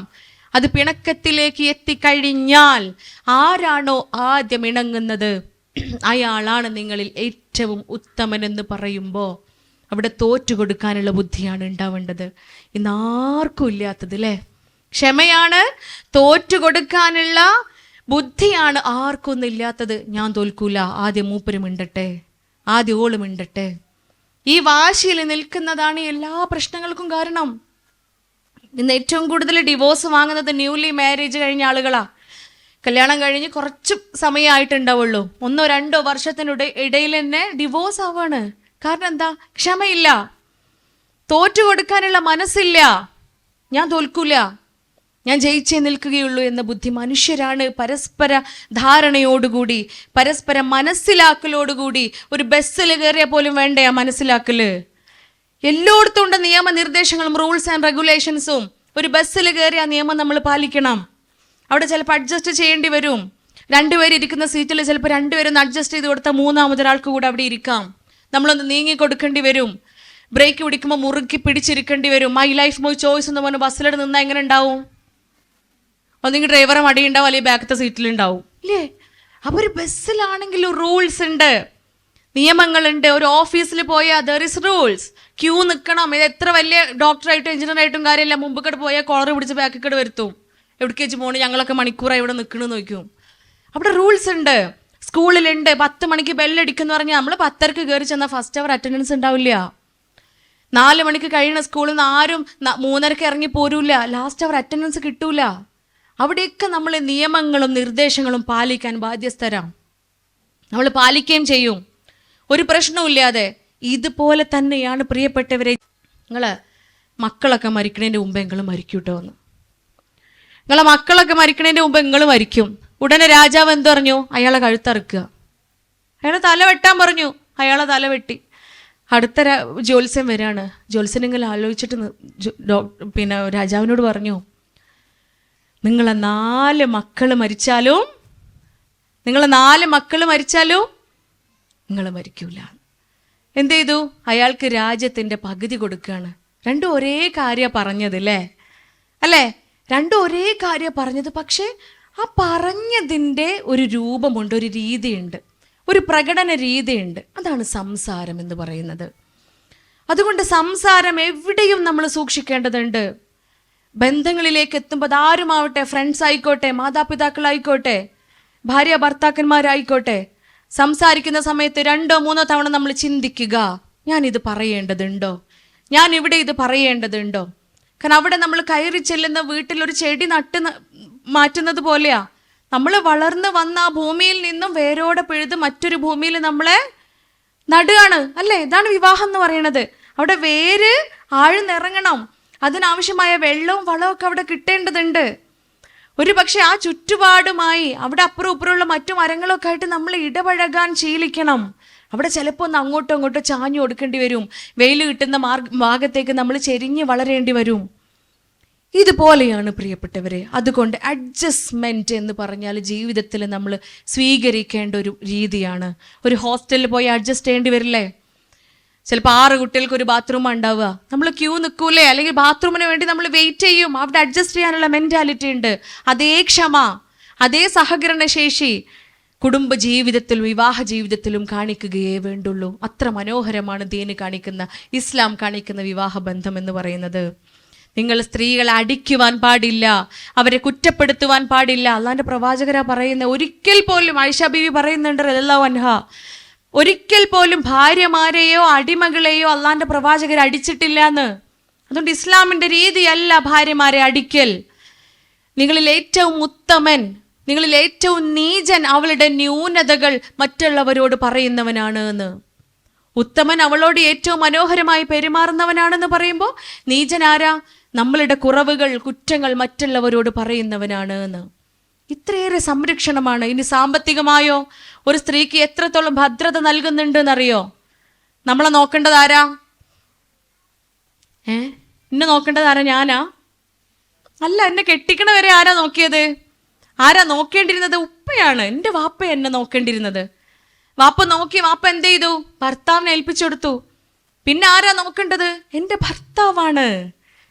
എനിക്ക് എൻ്റെ ഉമ്മയും ഉപ്പയും നൽകിയ സമ്മാനങ്ങൾ അത് എൻ്റേത് മാത്രമാണ്. അതിൽ നിന്നും എൻ്റെ സമ്മതമില്ലാതെ, അവളുടെ സമ്മതമില്ലാതെ അവളുടെ ധനത്തിൽ നിന്നും ഒരു നാണയം പോലും എടുക്കാനും പുയ്യാപ്പിളക്ക് അവകാശമില്ല. ഇത്ര സാമ്പത്തിക സുസ്ഥിരാവസ്ഥ, ഇത്ര സാമ്പത്തികമായ ഫൈനാൻഷ്യൽ സുസ്ഥിരാവസ്ഥ നമുക്കല്ലാതെ, പെണ്ണുങ്ങൾക്കല്ലാതെ ആർക്കാ കൊടുക്കുക? ആണുങ്ങളോ? ഉമ്മാനെയും വാപ്പാനെയും നോക്കണം. വിളിച്ചോക്കി. മാതാപിതാക്കൾ അവരുടെ ബാധ്യതയാണ്. ഭാര്യ, സന്താനങ്ങൾ അവരുടെ ബാധ്യതയാണ്. വീട്ടിൽ വിവാഹം കഴിക്കാതെയുള്ള പെങ്ങന്മാർ അവരുടെ ബാധ്യതയാണ്. ഇനി വിവാഹം കഴിഞ്ഞ് ഡൈവോഴ്സായി വിവാഹമോചിതരായി വീട്ടിലിരിക്കുന്ന പെങ്ങന്മാരുണ്ടെങ്കിൽ അതൊക്കെ ആണുങ്ങളുടെ ബാധ്യതയാ. ഇവരൊക്കെ ആണുങ്ങൾ നോക്കണം. നമ്മളെ പണം നമ്മളുടേത് മാത്രമാണ്. അത്ര മനോഹരമായ അവസ്ഥ ഉണ്ടാവുമ്പോഴാണ് നമ്മൾ ടോക്സിക് ഫെമിനിസം പറഞ്ഞ് കൈക്കോട്ട് കൊടുത്ത് പുറത്തിറങ്ങണം. ഇല്ലേ? കൈക്കോട്ട് കൊടുത്ത് പുറത്തിറങ്ങണം. കൈക്കോട്ടെടുത്ത് പറമ്പും പാടവും കൊത്തിക്കളച്ചും പൈസ ഉണ്ടാക്കി അധ്വാനിച്ച് ജീവിക്കുക എത്ര റിസ്ക് ഉള്ള കാര്യങ്ങൾ ആലോചിച്ച് നോക്കി. പുതിയാപ്പിള നല്ല രീതിയിൽ നമ്മളെ നോക്കുന്നുണ്ട് എങ്കിൽ അവിടെയാണ് ഈക്വാലിറ്റി ഉള്ളത്. ഈ കുട്ടികളെ നോക്കുമ്പോൾ, ഈ കുടുംബം നോക്കുമ്പോൾ അവൻ അതിനുള്ള സഹായവുമായി നിന്നിലേക്ക് വരട്ടെ, അതിനുള്ള സാമ്പത്തിക സഹായവുമായി അവൻ വരട്ടെ. അതാണ് ദീനിൻ്റെ മാർഗം. എന്നാലോ സ്ത്രീയോട് ജോലി ചെയ്യരുതെന്ന് പറഞ്ഞിട്ടുണ്ടോ? സ്ത്രീയോട് ജോലിക്ക് പോകരുതെന്ന് എവിടെ ഒരു ഇസ്ലാമും പറഞ്ഞിട്ടില്ല. ആയിഷ ബീബി റളിയല്ലാഹു അൻഹ പ്രവാചകരുടെ പത്നിയായിരുന്നു, പ്രവാചകരുടെ ഭാര്യ. ഏറ്റവും കൂടുതൽ ഹദീസുകൾ റിപ്പോർട്ട് ചെയ്ത വനിതയാണ്. അവരൊരു നിമിഷ കവിയായിരുന്നു, കവയത്രിയായിരുന്നു, അവരൊരു പ്രാസംഗികയായിരുന്നു, എഴുത്തുകാരിയായിരുന്നു, ടീച്ചറായിരുന്നു, അധ്യാപികയായിരുന്നു. ഇതിനൊക്കെ അവസരം നൽകിയതാരാ? പ്രവാചകരാണ്. അതുകൊണ്ട് ഇസ്ലാമിൽ സ്ത്രീയെ അടിമയാക്കുന്നില്ല. വിവാഹം എന്ന് പറയുന്നത് ഒരിക്കലും അടിമത്വമല്ല, അത് ദീനിൻ്റെ മാർഗമല്ല. ഒരിക്കലും ദീനിൻ്റെ മേൽ പഴിചാരരുത്. അത്രയേറെ സ്ത്രീക്ക് സ്ഥാനം നൽകുന്ന മതമാണ് ഇസ്ലാം. ഒരുപക്ഷെ ഞാനീ പറഞ്ഞു വെച്ച പല കാര്യങ്ങളും നിങ്ങൾക്കൊക്കെ ഡൈജസ്റ്റ് ചെയ്യാൻ, ദഹിക്കാൻ കുറച്ച് ബുദ്ധിമുട്ടൊക്കെ ഉണ്ടാവും. ഞാനും പ്രായമൊക്കെ കഴിഞ്ഞ് വന്നത് തന്നെയാണ്. ആ സമയത്ത് ഒരുപക്ഷെ നമുക്കിതൊക്കെ കേൾക്കുമ്പോൾ എന്തിനാ ഇങ്ങനത്തെ ചിന്തകളൊക്കെ, ഇത്ര ഇടുസായ ചിന്തകൾ എന്തിനാന്നൊക്കെ ഒരു പക്ഷേ തോന്നുന്നുണ്ടെങ്കിൽ, പ്രിയപ്പെട്ട മക്കൾ മനസ്സിലാക്കുക, ഇതല്ല നാരോ തോട്ട് എന്ന് പറയുന്നത്. ഇതാണ് വിശാലമായ ചിന്ത.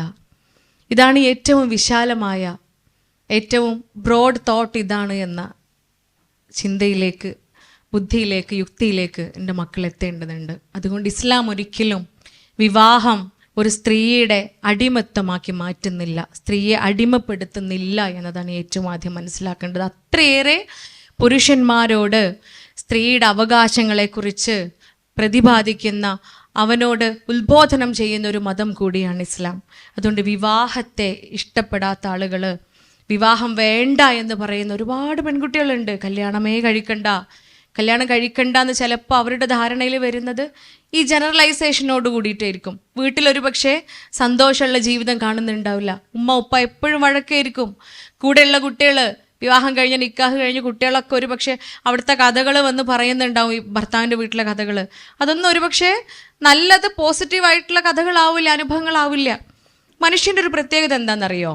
ഒരു ഉദാഹരണത്തിലൂടെ ഞാൻ പറഞ്ഞുതരാം. ഒരു പക്ഷേ ഇന്ന് രാവിലെ ഞാനും എൻ്റെ നൗഷാദൊക്കെയും ഭക്ഷണം കഴിക്കുന്ന സമയത്ത് വായിലേക്ക് രണ്ടുപേരും ഭക്ഷണം വെച്ചു കൊടുത്തു എന്ന് വിചാരിക്കുക. സുന്നത്താണ് അല്ലേ? അല്ലാണ്ട് പ്രവാചകർ പറഞ്ഞതാണ്, മക്കൾക്ക് മുമ്പിൽ വെച്ച് സ്നേഹം പ്രകടിപ്പിക്കുക, പരസ്പരം വായിലേക്ക് ഭക്ഷണം വെച്ചു കൊടുക്കുക. ആ ദിവസം ചിലപ്പോൾ ഞാൻ എൻ്റെ ക്ലിനിക്കിലെത്തി, ഞാൻ എല്ലാം ഷെയർ ചെയ്യുന്ന എൻ്റെ പ്രിയ കൂട്ടുകാരി എൻ്റെ കൂടെ ഉണ്ടെങ്കിൽ ഞാൻ അവളോട് ഇന്ന് ഞങ്ങൾ രണ്ടാളും വായിലേക്ക് ഭക്ഷണം വെച്ചു കൊടുത്തെന്ന് പറയില്ല. അത് ഞങ്ങളുടെ സ്വകാര്യ ആനന്ദമായിരുന്നിരിക്കാം. സ്വകാര്യമായി ഞങ്ങൾ ആസ്വദിക്കുന്ന സന്തോഷമായിരുന്നിരിക്കാം. പക്ഷേ ഇന്ന് രാവിലെ വിചാരിക്കാം, ഞാനും നൗഷാദിക്കും തന്നെ തമ്മിൽ എന്തെങ്കിലും ഒരു കലഹം ഉണ്ടായി, മുപ്പര് ടേബിളിൻ്റെ ഒരു മൂലക്കിലും ഞാൻ അപ്പുറം മൂലക്കിലും പോയിരുന്ന് ഒരു പരിചയമില്ലാത്ത ആളുകളെ പോലെ ഭക്ഷണം കഴിക്കാമെന്ന് വിചാരിച്ചാൽ മതി കേട്ടോ, വിചാരിച്ചാൽ മതിയേ. ഞങ്ങൾ അങ്ങനെയല്ല, അൽഹംദുലില്ലാ.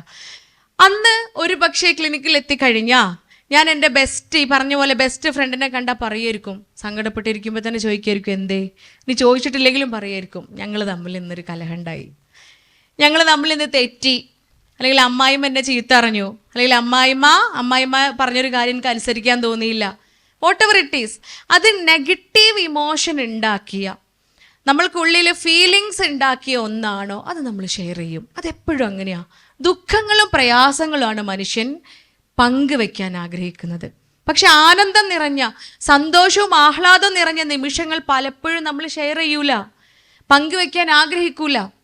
അതുകൊണ്ട് പ്രിയപ്പെട്ടവരെ, വിവാഹത്തെ പുറമെയുള്ള ആളുകളെ കണ്ട് ജനറലൈസ് ചെയ്യുന്നതിന് പകരം കേരളത്തിൽ ഒരു വർഷത്തിൽ ഒരുപാടേറെ വിവാഹങ്ങൾ നടക്കുന്നുണ്ട്.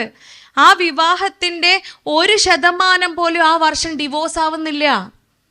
ആ വിവാഹങ്ങളുടെ 1% പോലും ഡിവോഴ്സ് ആവുന്നില്ല. ബാക്കിയുള്ള മനുഷ്യന്മാരൊക്കെ സന്തോഷത്തിൽ ജീവിക്കുന്നവരാ, സമാധാനത്തിലും സംതൃപ്തിയിലും ജീവിക്കുന്നവരാ. അവിടെ എന്ത് വേണം? ക്ഷമ വേണം. പുരുഷനും സ്ത്രീക്കും ക്ഷമ വേണം. ഇസ്ലാം കാണിക്കുന്ന ഒരു രീതിയുണ്ട്, ആ രീതി നമ്മൾ ഫോളോ അപ്പ് ചെയ്യേണ്ടതുണ്ട്. പുരുഷനോട് ഇത്രയേറെ പറയുമ്പോൾ അവളിൽ ഒരു നന്മയും ഇല്ലെങ്കിൽ ഒരു നന്മയെങ്കിലും ബാക്കിയുണ്ടാവും. കുറേയേറെ തിന്മകളാണ് എങ്കിലും ഒരു നന്മയെങ്കിലും അവളിൽ അവശേഷിക്കുന്നുണ്ടാവും. അതിലേക്ക് നോക്കിക്കൊണ്ട് നീ സംതൃപ്തി അടയുക എന്നാണ് പുരുഷനോട് ഇസ്ലാം പറയുന്നത്. ഇത്രയേറെ ഇതെല്ലാം പരിഗണിച്ച്, ഇതെല്ലാം പ്രാവർത്തികമാക്കി, ഇതെല്ലാം ജീവിതത്തിൻ്റെ ഭാഗമാക്കി ജീവിക്കുന്ന ഒരു പുരുഷൻ്റെ ഇണയോട്, ഭാര്യയോട് പറയാ, സ്ത്രീയോട് പറയാണ് വീണ്ടും ഇസ്ലാം, നീ അവനെ അനുസരിക്കുക. ഭർത്താവിനെ അനുസരിക്കേണ്ടതുണ്ട്. ഇത്ര മനോഹരമായി ദീൻ മനസ്സിലാക്കിയ, ദീനിൻ്റെ കാര്യങ്ങൾ ഫോളോ അപ്പ് ചെയ്യുന്ന, ജീവിതത്തിൻ്റെ ഭാഗമാക്കി മാറ്റുന്ന ഒരു ഭർത്താവിനെ അനുസരിക്കാൻ എന്താ പണി?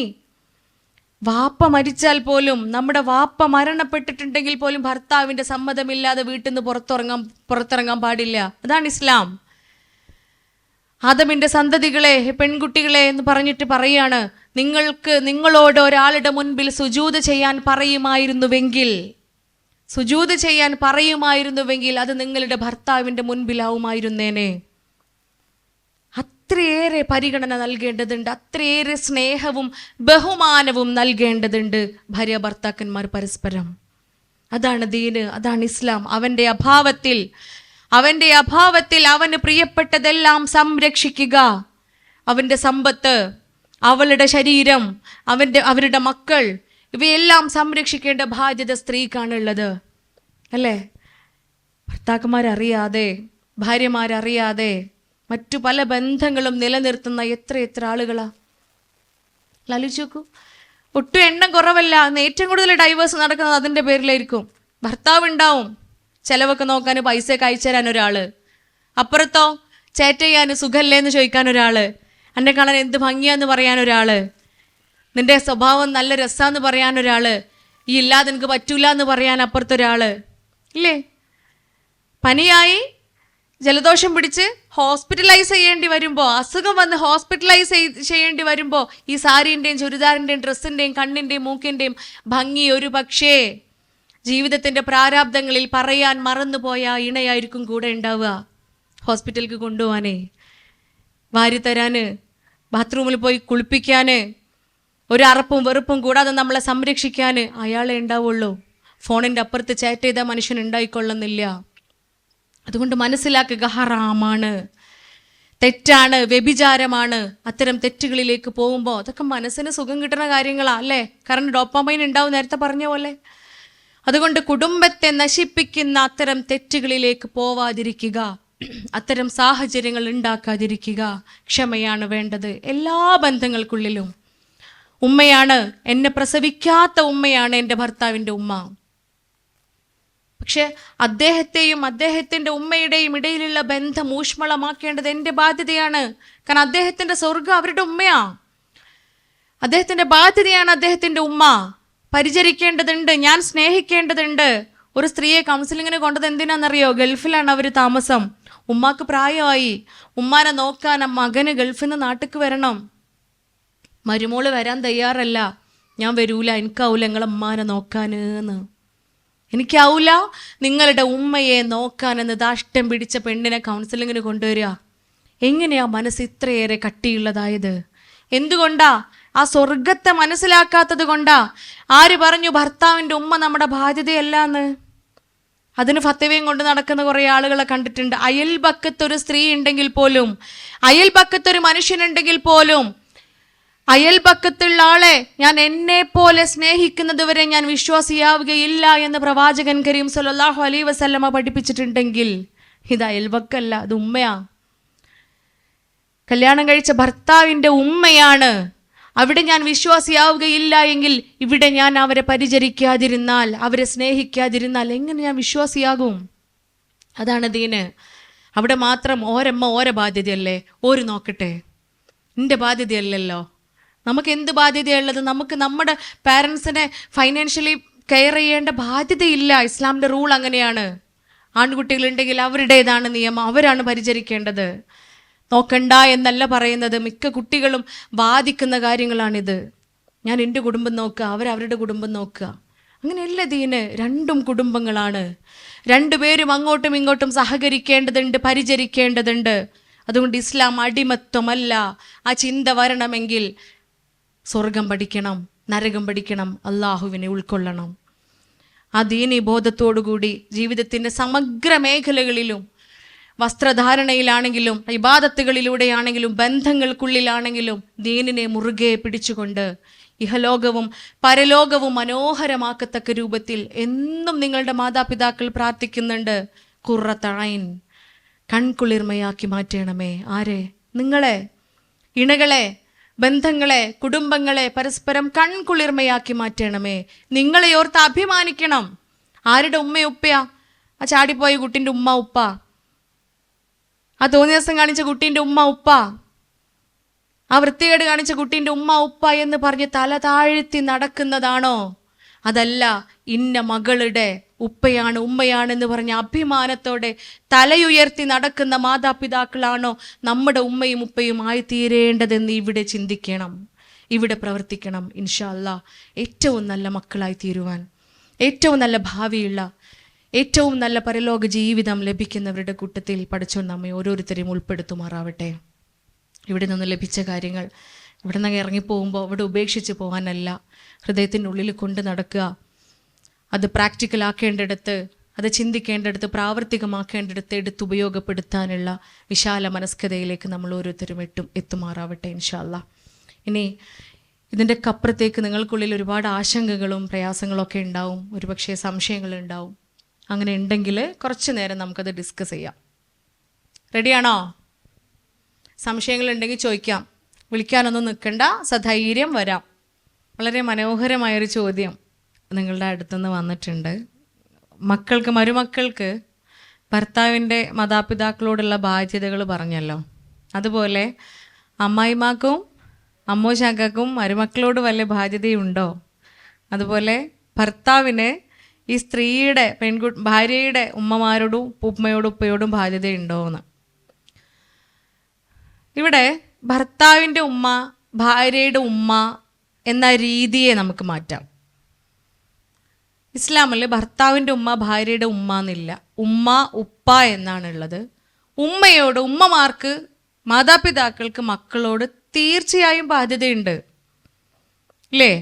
രണ്ടുപേരെ പരലോകത്ത് വെച്ച് അള്ളാഹു കാരുണ്യം കൊണ്ട് നോക്കുക പോലും ചെയ്യുകയില്ല എന്ന് പറയുന്നുണ്ട്. രണ്ടുപേരോട് സംസാരിക്കുകയില്ല എന്ന് മാത്രമല്ല, കാരുണ്യം കൊണ്ട് അവരെ നോക്കുക പോലും ചെയ്യുകയില്ല എന്ന് പറയുന്ന രണ്ട് കൂട്ടര് ആരാന്ന് ചോദിക്കുമ്പോൾ പ്രവാചകർ നൽകുന്ന ഉത്തരം എന്താണെന്നറിയാം. അതിൽ ഒന്നാമത്തെ കൂട്ടര് മക്കളെ ഒറ്റപ്പെടുത്തുന്ന, മക്കളെ കുറ്റപ്പെടുത്തുന്ന, മക്കളെ പരിചരിക്കാത്ത മാതാപിതാക്കളാണ്. മക്കളോടുള്ള ബാധ്യത നിറവേറ്റാത്ത മാതാപിതാക്കളാണ്. രണ്ടാമത്തെ കൂട്ടര് മാതാപിതാക്കളെ നിന്നും വിട്ടുനിൽക്കണമെന്ന് ആഗ്രഹിക്കുന്ന മക്കളാണ്. അപ്പോൾ ഈ രണ്ട് കൂട്ടരെയാണ് കാരുണ്യം കൊണ്ട് നോക്കുക പോലും ചെയ്യില്ല എന്ന് പറയുന്നത്. സമ്പത്തും സന്താനങ്ങളും അലങ്കാരമാണ്, അമാനത്താണ് എന്നൊക്കെ പഠിപ്പിക്കുന്ന മതമാണ് ഇസ്ലാം അല്ലേ. 950 വർഷക്കാലം പ്രബോധനം ചെയ്തിട്ടും നൂഹ് നബി അലൈഹി അസ്സലാത്തു വസ്സലാം അവസാനം കപ്പലുണ്ടാക്കി, അള്ളാഹുവിൻ്റെ നിർദ്ദേശപ്രകാരം കപ്പലുണ്ടാക്കി രക്ഷപ്പെടാൻ പറയാണ്. അവസാനമായിട്ട് മോനെ വിളിക്കുന്നുണ്ട് ഇല്ലേ, ഈ എൻ്റെ പണി നോക്കി പോയിക്കോ, 950 വർഷം ഞാൻ എന്നോട് പറഞ്ഞില്ലേ, ഈ എൻ്റെ വഴിക്ക് വരായിട്ടല്ലേ നല്ല വാപ്പ പറഞ്ഞത്. വാപ്പ എന്താ പറഞ്ഞേ? പൊന്നു മോനെ വാപ്പയുടെ കൈ പിടിച്ച് കയറി വാ എന്നാണ്. അതാണ് ഇസ്ലാമിൻ്റെ മാർഗം, അതാണ് ഇസ്ലാം കാണിച്ചു തരുന്ന മാർഗം. മരുമകൾ, മകൾ എന്നില്ല, മകൾ എന്നാണല്ലോ. മരുമകൾ എവിടുന്നുണ്ടായത്? മറുമകളാണ് അല്ലേ. മകൾക്ക് പകരമായി വരുന്നവളാണ്, മകൾക്ക് പകരം വരുന്നവളാ മരുമകള്. ആ മരുമകളോട് തീർച്ചയായും അമ്മായിയുമ്മാക്ക്, ഭർത്താവിൻ്റെ ഉമ്മക്ക് ബാധ്യതയുണ്ട്. മക്കളെ പോലെ സ്നേഹിക്കേണ്ടതുണ്ട്, മക്കളെ പോലെ പരിചരിക്കേണ്ടതുണ്ട്. പലപ്പോഴും അതാ പ്രശ്നമാവണതും അല്ലേ. മക്കളെ ചീത്ത അറിയണ പോലെ ചിലപ്പോൾ മരുക്കളെയും ചീത്ത അറിയും. പ്രശ്നമാവോ? അപ്പോൾ ആ ചോദ്യത്തിൽ നിന്ന് നമ്മൾ മനസ്സിലാക്കേണ്ടത്, മകളെ പോലെ ചിലപ്പോൾ അമ്മായിമ്മ സ്നേഹിക്കും, മകളെ പോലെ ചിലപ്പോൾ വഴക്ക് പറയും, മകളെ പോലെ ചിലപ്പോൾ നല്ല മാർഗം കാണിച്ചു തരും, മകളെ പോലെ ചിലപ്പോൾ നല്ല ശീലങ്ങളെ ശീലിക്കാൻ വേണ്ടിയിട്ട് ഉണർത്തും. അപ്പോൾ കുറുമ്പും കുശുമ്പും കാണിക്കരുത്. ഉമ്മാനോട് ചിലപ്പോൾ നമ്മൾ എങ്ങനെയാണോ പെരുമാറുന്നത് അതുപോലെ പെരുമാറുകയും, ഉമ്മയിൽ നിന്നും പ്രയാസം ഉണ്ടായ ഉമ്മ എന്ന് വിളിച്ച് കരയുന്ന അതേ അർത്ഥത്തിലും ആഴത്തിലും ആ ഉമ്മയെയും സ്നേഹിക്കുകയും വേണം. അപ്പോൾ തിരിച്ച് ബാധ്യതയുണ്ട്. ഇത് നല്ലൊരു ചോദ്യം തന്നെയാണ്. അമ്മായി ഉമ്മമാർക്ക് വളരെയധികം ബാധ്യതയുണ്ട്. തൻ്റെ മകനും അവൻ്റെ ഭാര്യയും തമ്മിൽ സ്നേഹിക്കുന്നത് കണ്ട് അതിൽ നിർവൃതി അടയുന്ന, അതിൽ സംതൃപ്തി അടയുന്ന അമ്മായിമ്മമാരായി മാറേണ്ടതുണ്ട്. പകരം അതിൽ അസൂയ ഉണ്ടാകുന്ന അമ്മായിമ്മമാരുണ്ട് അല്ലേ. മക്കളെ ജീവിക്കാൻ അനുവദിക്കാത്ത, അവരൊരുമിച്ചിരിക്കുന്നതും സംസാരിക്കുന്നതും മിണ്ടുന്നതും ഒന്നും പുറത്തു പോകാനൊന്നും സമ്മതിക്കാത്ത അമ്മായിമ്മമാരുണ്ട്. ഞാൻ ആ വിഷയം ഇവിടെ മെൻഷൻ ചെയ്യാതിരുന്നത്, ഇവിടെ നിങ്ങൾ മാത്രമേ ഉള്ളൂ അല്ലേ. ഇവിടെ അമ്മായിമ്മമാരുണ്ടോ? സമീപകാലത്തൊന്നും ആവാൻ പോകുന്നവരും ഇല്ല. അതുകൊണ്ട് സാധാരണ അത്തരം സദസ്സുകളിലൊക്കെ മെൻഷൻ ചെയ്യുന്നൊരു വിഷയമാണ്. മൊത്തത്തിൽ അമ്മായിമ്മമാരുടെ ഒരു ശത്രുത തന്നെ എന്നോടുണ്ട് അല്ലേ. ഡോക്ടർ അമ്മായിമ്മമാരെ മാത്രം കുറ്റപ്പെടുത്താണ്, എന്താ മരുക്കളെ പറ്റി പറയാത്തതെന്നൊക്കെ എപ്പോഴും മെസ്സേജ് ചെയ്യുന്ന ആളുകളുണ്ട്. വീഡിയോസിൻ്റെയൊക്കെ താഴെ ശ്രദ്ധിച്ചിട്ടുണ്ടെങ്കിൽ കാണാം. അമ്മായിമ്മമാരെ പറ്റി മാത്രം പറയണമെന്നൊക്കെ പരാതി എപ്പോഴും എനിക്ക് കിട്ടാറുണ്ട്. അപ്പോൾ ഈ ഒരു സദസ്സ് അങ്ങനെ അല്ലാത്തത് കൊണ്ടാണ് പറയാതിരുന്നത്. തീർച്ചയായിട്ടും നിങ്ങളോട് അമ്മായിമ്മമാർക്ക് ബാധ്യതയുണ്ട്. ഉമ്മാക്കും ഉപ്പാക്കും എന്താണോ മക്കളോടുള്ള ബാധ്യത, അത് മരുമക്കളോടും തീർച്ചയായും പാലിക്കേണ്ടത്.